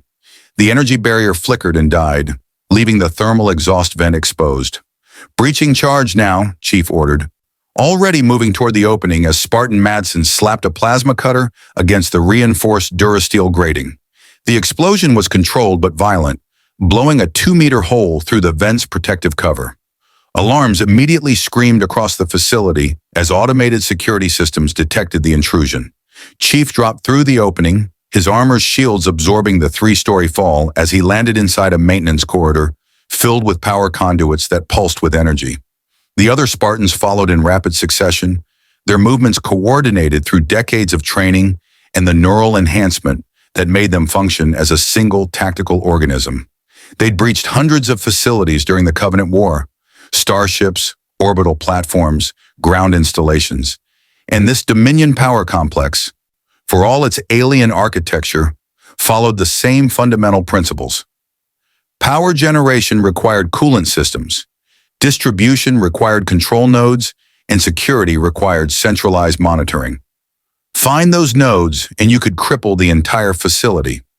Roland, you receiving tactical data? Chief transmitted through his armor's encrypted channel, hoping the AI could penetrate Dominion communication systems from Deep Space Nine's distance. Static answered for 3 seconds before Roland's voice cut through, fragmented but functional. Reading you, Chief. Transmission heavily degraded, but uploading facility schematics based on sensor scans. Primary control center is 300 meters northeast, level 7. The transmission cut out completely, subspace interference or active jamming, making further communication impossible. But Chief had what he needed, a target. He opened the squad channel. Primary objective, control center, level 7. We take it intact, secure command personnel, and establish defensive position. ROE is weapons-free but prioritize non-lethal against unarmed personnel. We need prisoners with intelligence value.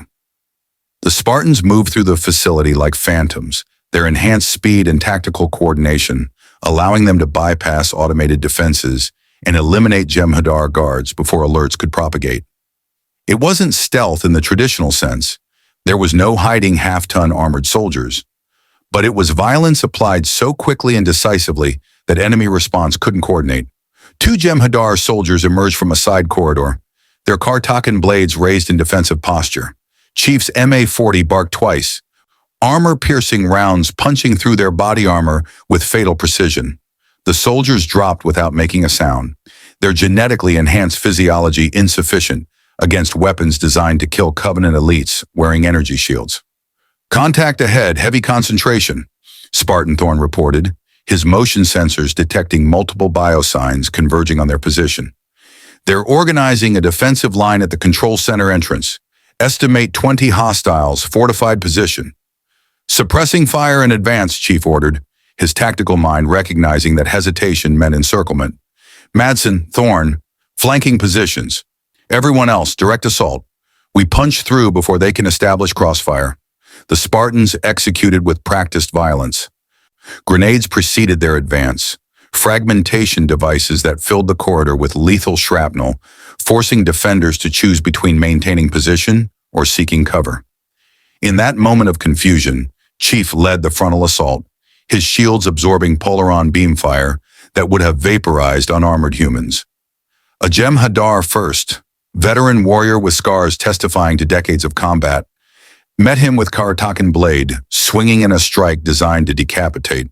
Chief caught the blade with his left hand, his armor's strength enhancement allowing him to stop 300 pounds of force mid-swing, then drove his combat knife through the soldier's neck with his right hand. The blade found the gap between armor plates with the precision of someone who'd killed close-quarters opponents for 30 years.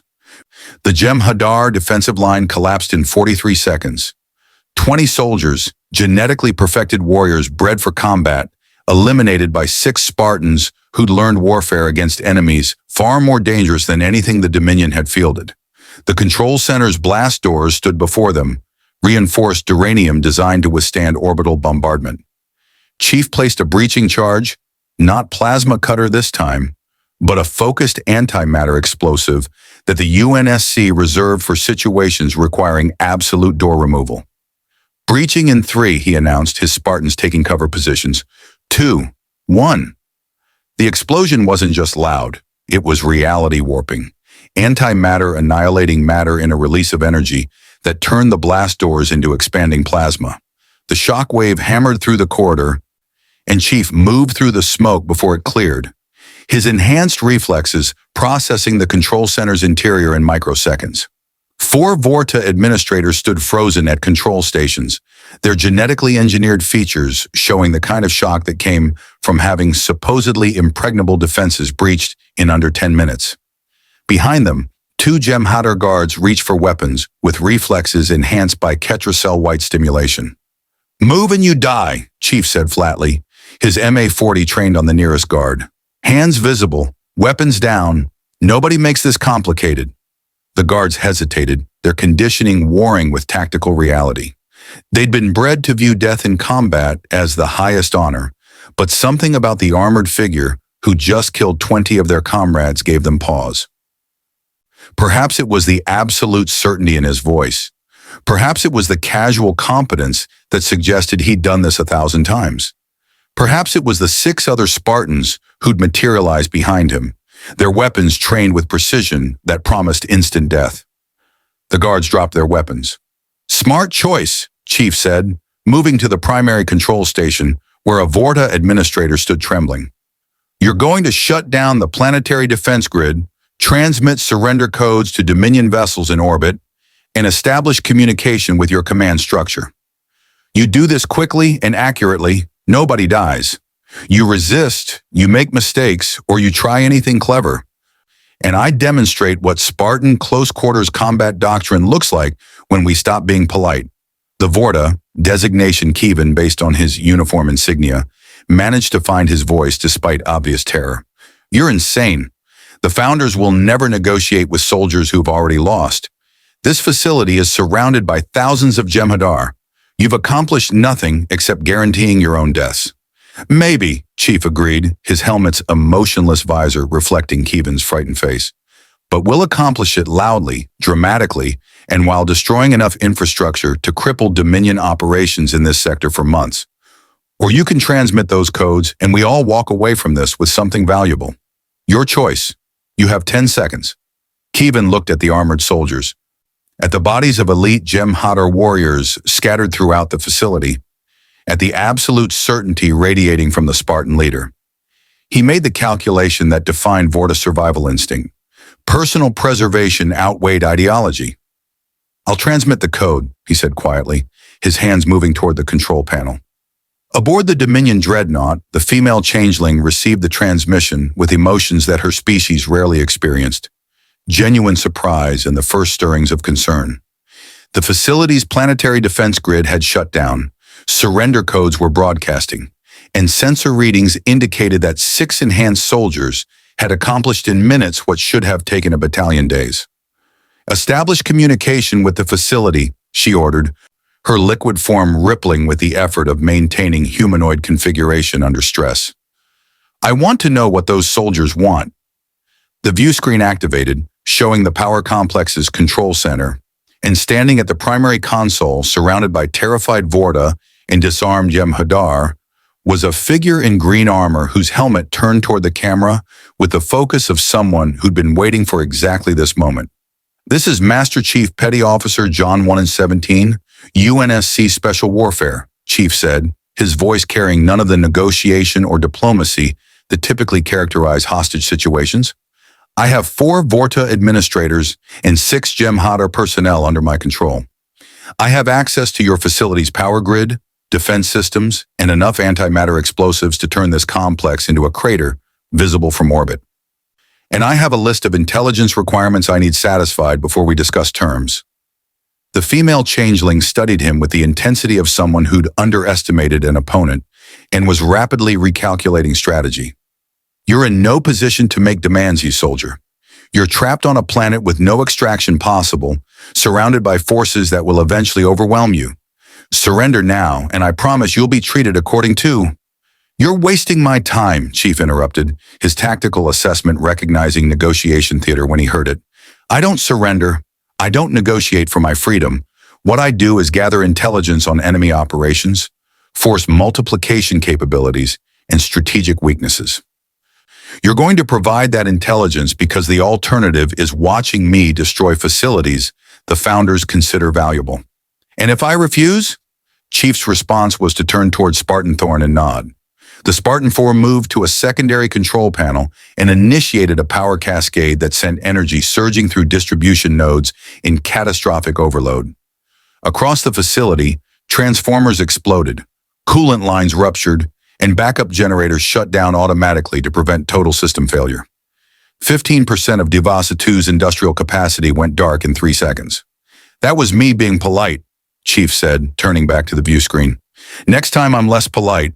Start providing intelligence or start evacuating your personnel from this facility. Your choice." The changeling's form rippled with barely contained fury.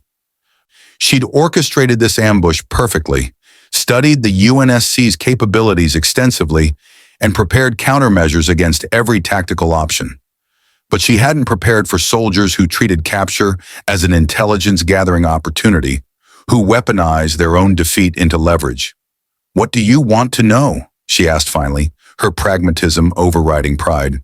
"Dominion fleet deployments in the Alpha Quadrant, changeling infiltrator locations within Federation space, Ketracel White production facilities, and supply chain logistics. Strategic objectives for the next 6 months." Chief's requirements were comprehensive and impossibly ambitious. "You provide accurate intelligence, we verify it through independent sources, and once confirmed, we discuss terms for these hostages. And if I refuse to provide intelligence that would compromise Dominion's strategic operations, then you explain to the founders why you let 6 enemy soldiers destroy a critical production facility because you prioritize secrecy over tactical preservation." Chief's gambit was based on understanding bureaucratic psychology. The Vorta and changelings both valued survival and success above loyalty to abstract principles. "Make your decision. My Spartans get impatient, and impatient Spartans tend to break things." What followed was a negotiation unlike anything the Dominion had experienced. The female changeling provided intelligence, carefully curated, strategically misleading where possible, while Chief cross-referenced against tactical data, identified inconsistencies, and pressed for clarification. It wasn't a hostage negotiation. It was an interrogation where the interrogator had no intention of releasing his leverage, and the subject had no choice but to comply or watch strategic assets burn. 4 hours later, Chief had compiled intelligence that would reshape the Federation's strategic planning for the next 6 months. Fleet movements, infiltrator networks, supply vulnerabilities, information purchased with audacity, and the willingness to die for something more valuable than personal survival. And then, precisely on schedule, subspace space distorted as 3 vessels dropped out of warp into Vos 2's orbital space. Not 60 Dominion warships. 3 ships, USS Defiant, the replacement vessel assigned to DS-9 after the original's destruction, a Klingon bird of prey, and UNSC Infinity, its shields regenerated and its weapons hot. Captain Sisko's voice cut through all frequencies, carrying the authority of someone who'd come to collect his people. Dominion forces, this is Captain Benjamin Sisko. We're here to extract our personnel. You can allow peaceful departure, or we can demonstrate exactly why destroying the original Defiant was a tactical mistake rather than strategic victory. Your move. The female changeling stared at the view screen, showing 3 vessels that had somehow penetrated her defensive perimeter, coordinated an extraction during what should have been impossible timing, and were now offering combat against 60 warships with the confidence of forces that knew something she didn't. She ran the tactical calculations and recognized the trap she'd walked into. Chief hadn't been buying time for rescue. He'd been forcing her to commit forces to containing him while the real operation unfolded in orbit. Every minute she'd spent negotiating was a minute Federation and UNSC forces had used to position for extraction. Every piece of intelligence she'd provided was information that would be used against the Dominion in future operations. She'd won the battle at Vos 2 by destroying Defiant and driving Infinity from the system. But she'd lost the strategic engagement by underestimating what humanity, both versions, would risk to recover their people. Allow them to extract their soldiers, she ordered finally, her liquid form settling into resignation. But mark my words, this isn't mercy. This is strategic calculation. We've learned everything we need about UNSC capabilities. Next time, they won't escape. Chief and his Spartans evacuated the facility under heavy covering fire from Infinity's point defense systems, their Pelican drop ships ascending through atmosphere while Dominion forces held fire under orders. The extraction was textbook perfect, executed with the precision of organizations that had learned to coordinate despite their different military philosophies. As Infinity jumped to slipspace with Defiant and the Klingon bird of prey in formation, Chief stood in the hangar bay, removing his helmet for the first time in 18 hours. His face was scarred, weathered, carrying the marks of 3 decades surviving situations that should have killed him. Captain Lasky approached, his expression carrying relief and respect. Chief, that was the most audacious intelligence-gathering operation I've ever witnessed. How did you know we'd be able to extract you? I didn't, Chief replied honestly. But I knew if anyone could coordinate an impossible rescue, it would be the UNSC and Starfleet working together. Sometimes you don't plan for success. You just create conditions where success becomes possible and trust your team to execute. Sisko appeared beside Lasky, his own expression showing the exhaustion of someone who'd spent 4 days planning an operation that violated every probability assessment. Master Chief, remind me never to play poker with you. You bet everything on a rescue that had a dozen points of failure. 13 points, Chief corrected, with the faintest hint of what might have been humor. But who's counting? The 3 commanders stood together, representing 2 versions of humanity, different military traditions, divergent ethical frameworks, united by the understanding that some principles transcended tactical necessity. You didn't abandon your people. You didn't surrender to overwhelming odds. And you never ever gave the enemy the satisfaction of thinking they'd won just because mathematics suggested inevitability. The Dominion had learned a painful lesson about humanity's capacity for audacity. The Federation and UNSC had learned they were stronger together than separately, and Master Chief had added another impossible survival to a career defined by refusing to accept defeat. The war was far from over, but the balance of power had shifted in ways the founders hadn't anticipated. And the cost of underestimating humanity, both versions, would echo through strategic planning for years to come. The slipspace rupture sealed behind them like a wound in reality healing itself, leaving the Dominion fleet staring at empty space where three impossible allies had vanished together. Aboard UNSC Infinity, exhaustion settled over the crew like a physical weight. Not the exhaustion of defeat, but the bone-deep weariness that came from surviving battles that should have killed everyone involved. Captain Lasky stood in the CIC, watching damage reports scroll across tactical displays.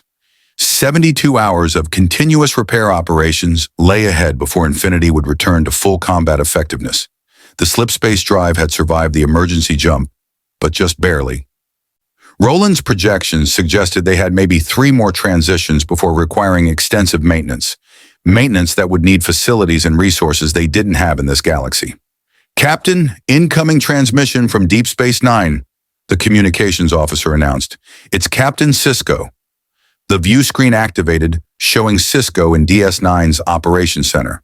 Behind him, the station's crew worked with the controlled urgency of people who'd learned that survival meant never resting, never assuming safety lasted. The Starfleet captain looked older than he had a month ago, the kind of aging that came from losing ships and burying crews, from making decisions that saved thousands by sacrificing dozens.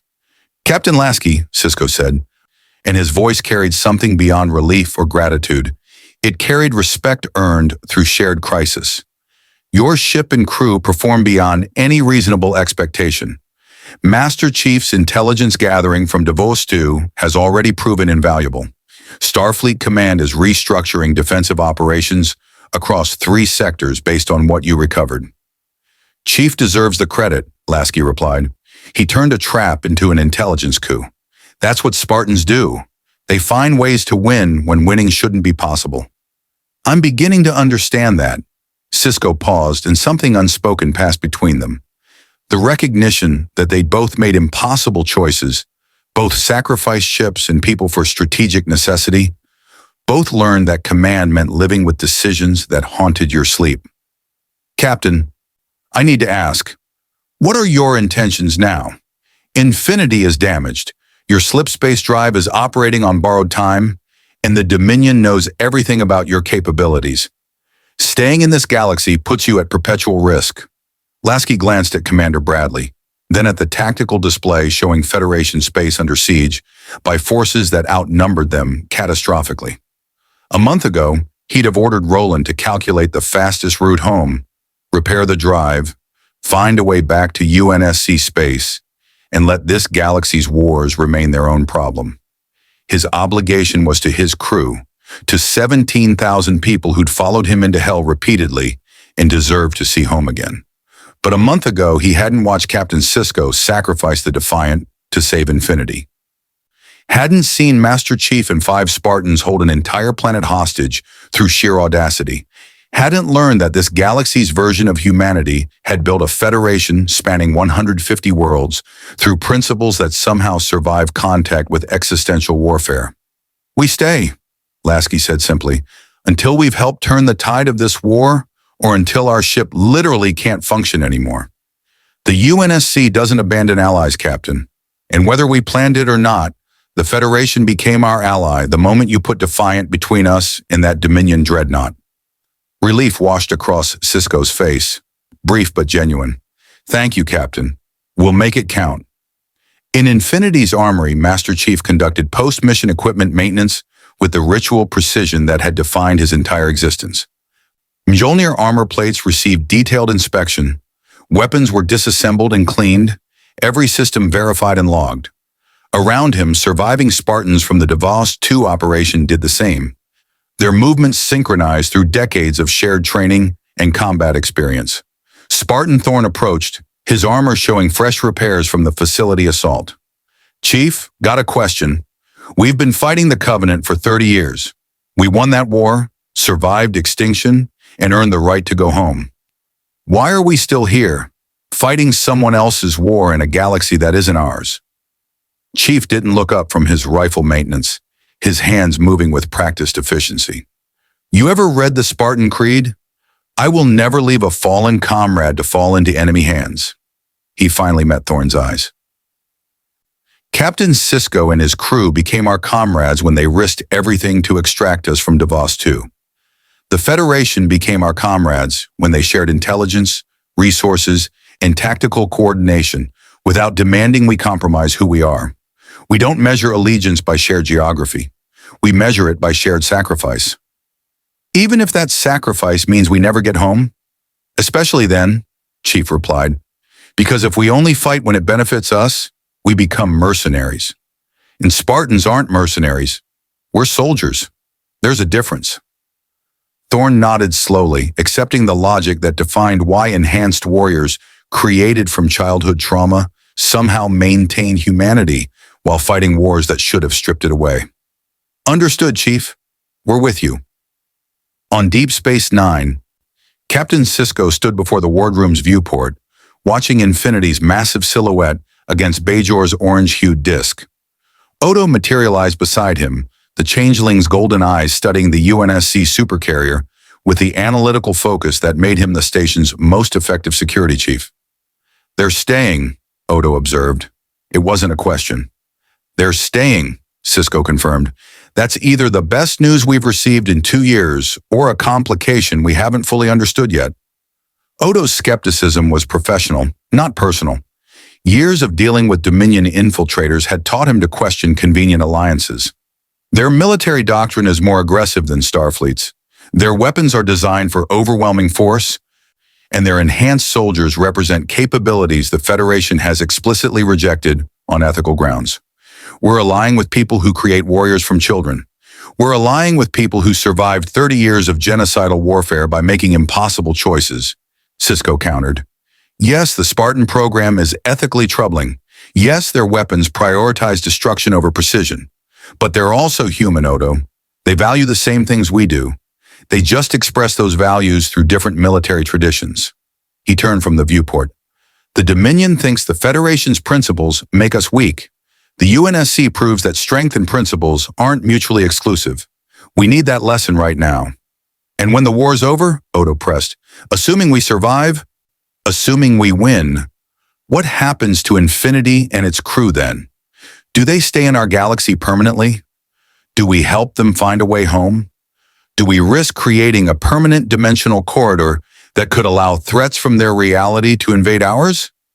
Sisko smiled slightly, recognizing that his security chief was already planning for scenarios months or years ahead. We'll solve that problem when we reach it. Right now, we focus on survival. The rest is tomorrow's concern. 3 sectors away, deep within Dominion-controlled space, the female changeling reviewed tactical data with the cold precision that had allowed her species to dominate the Gamma Quadrant for millennia.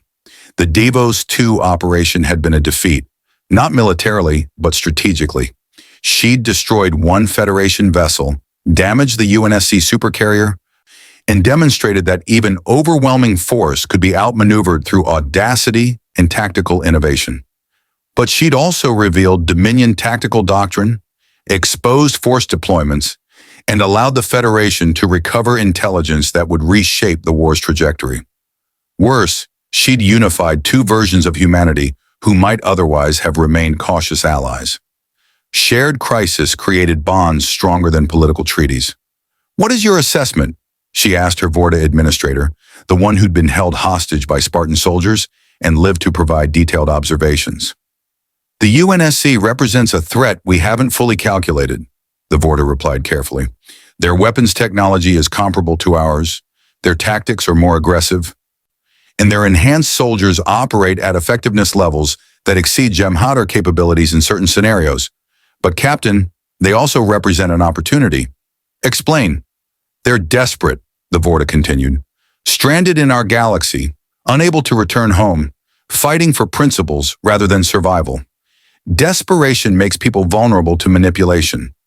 If we could offer them what they want most, a way home, we could potentially turn them against the Federation, or at minimum, remove them from the conflict entirely. The changeling considered this, her liquid form rippling with contemplation. An interesting proposition, but the UNSC has proven resistant to simple manipulation. They chose sacrifice over tactical advantage at Davos 2. That suggests ideological commitment that won't break easily. Then we apply pressure until it does break, the Vorta suggested. Every species has a breaking point.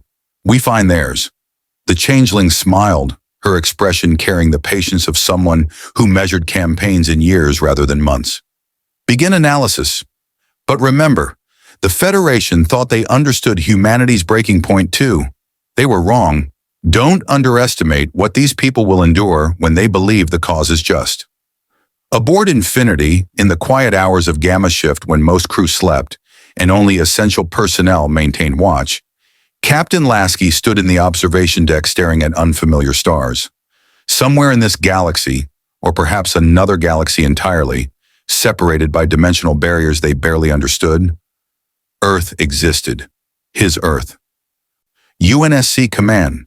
Colonies rebuilding after the Covenant War.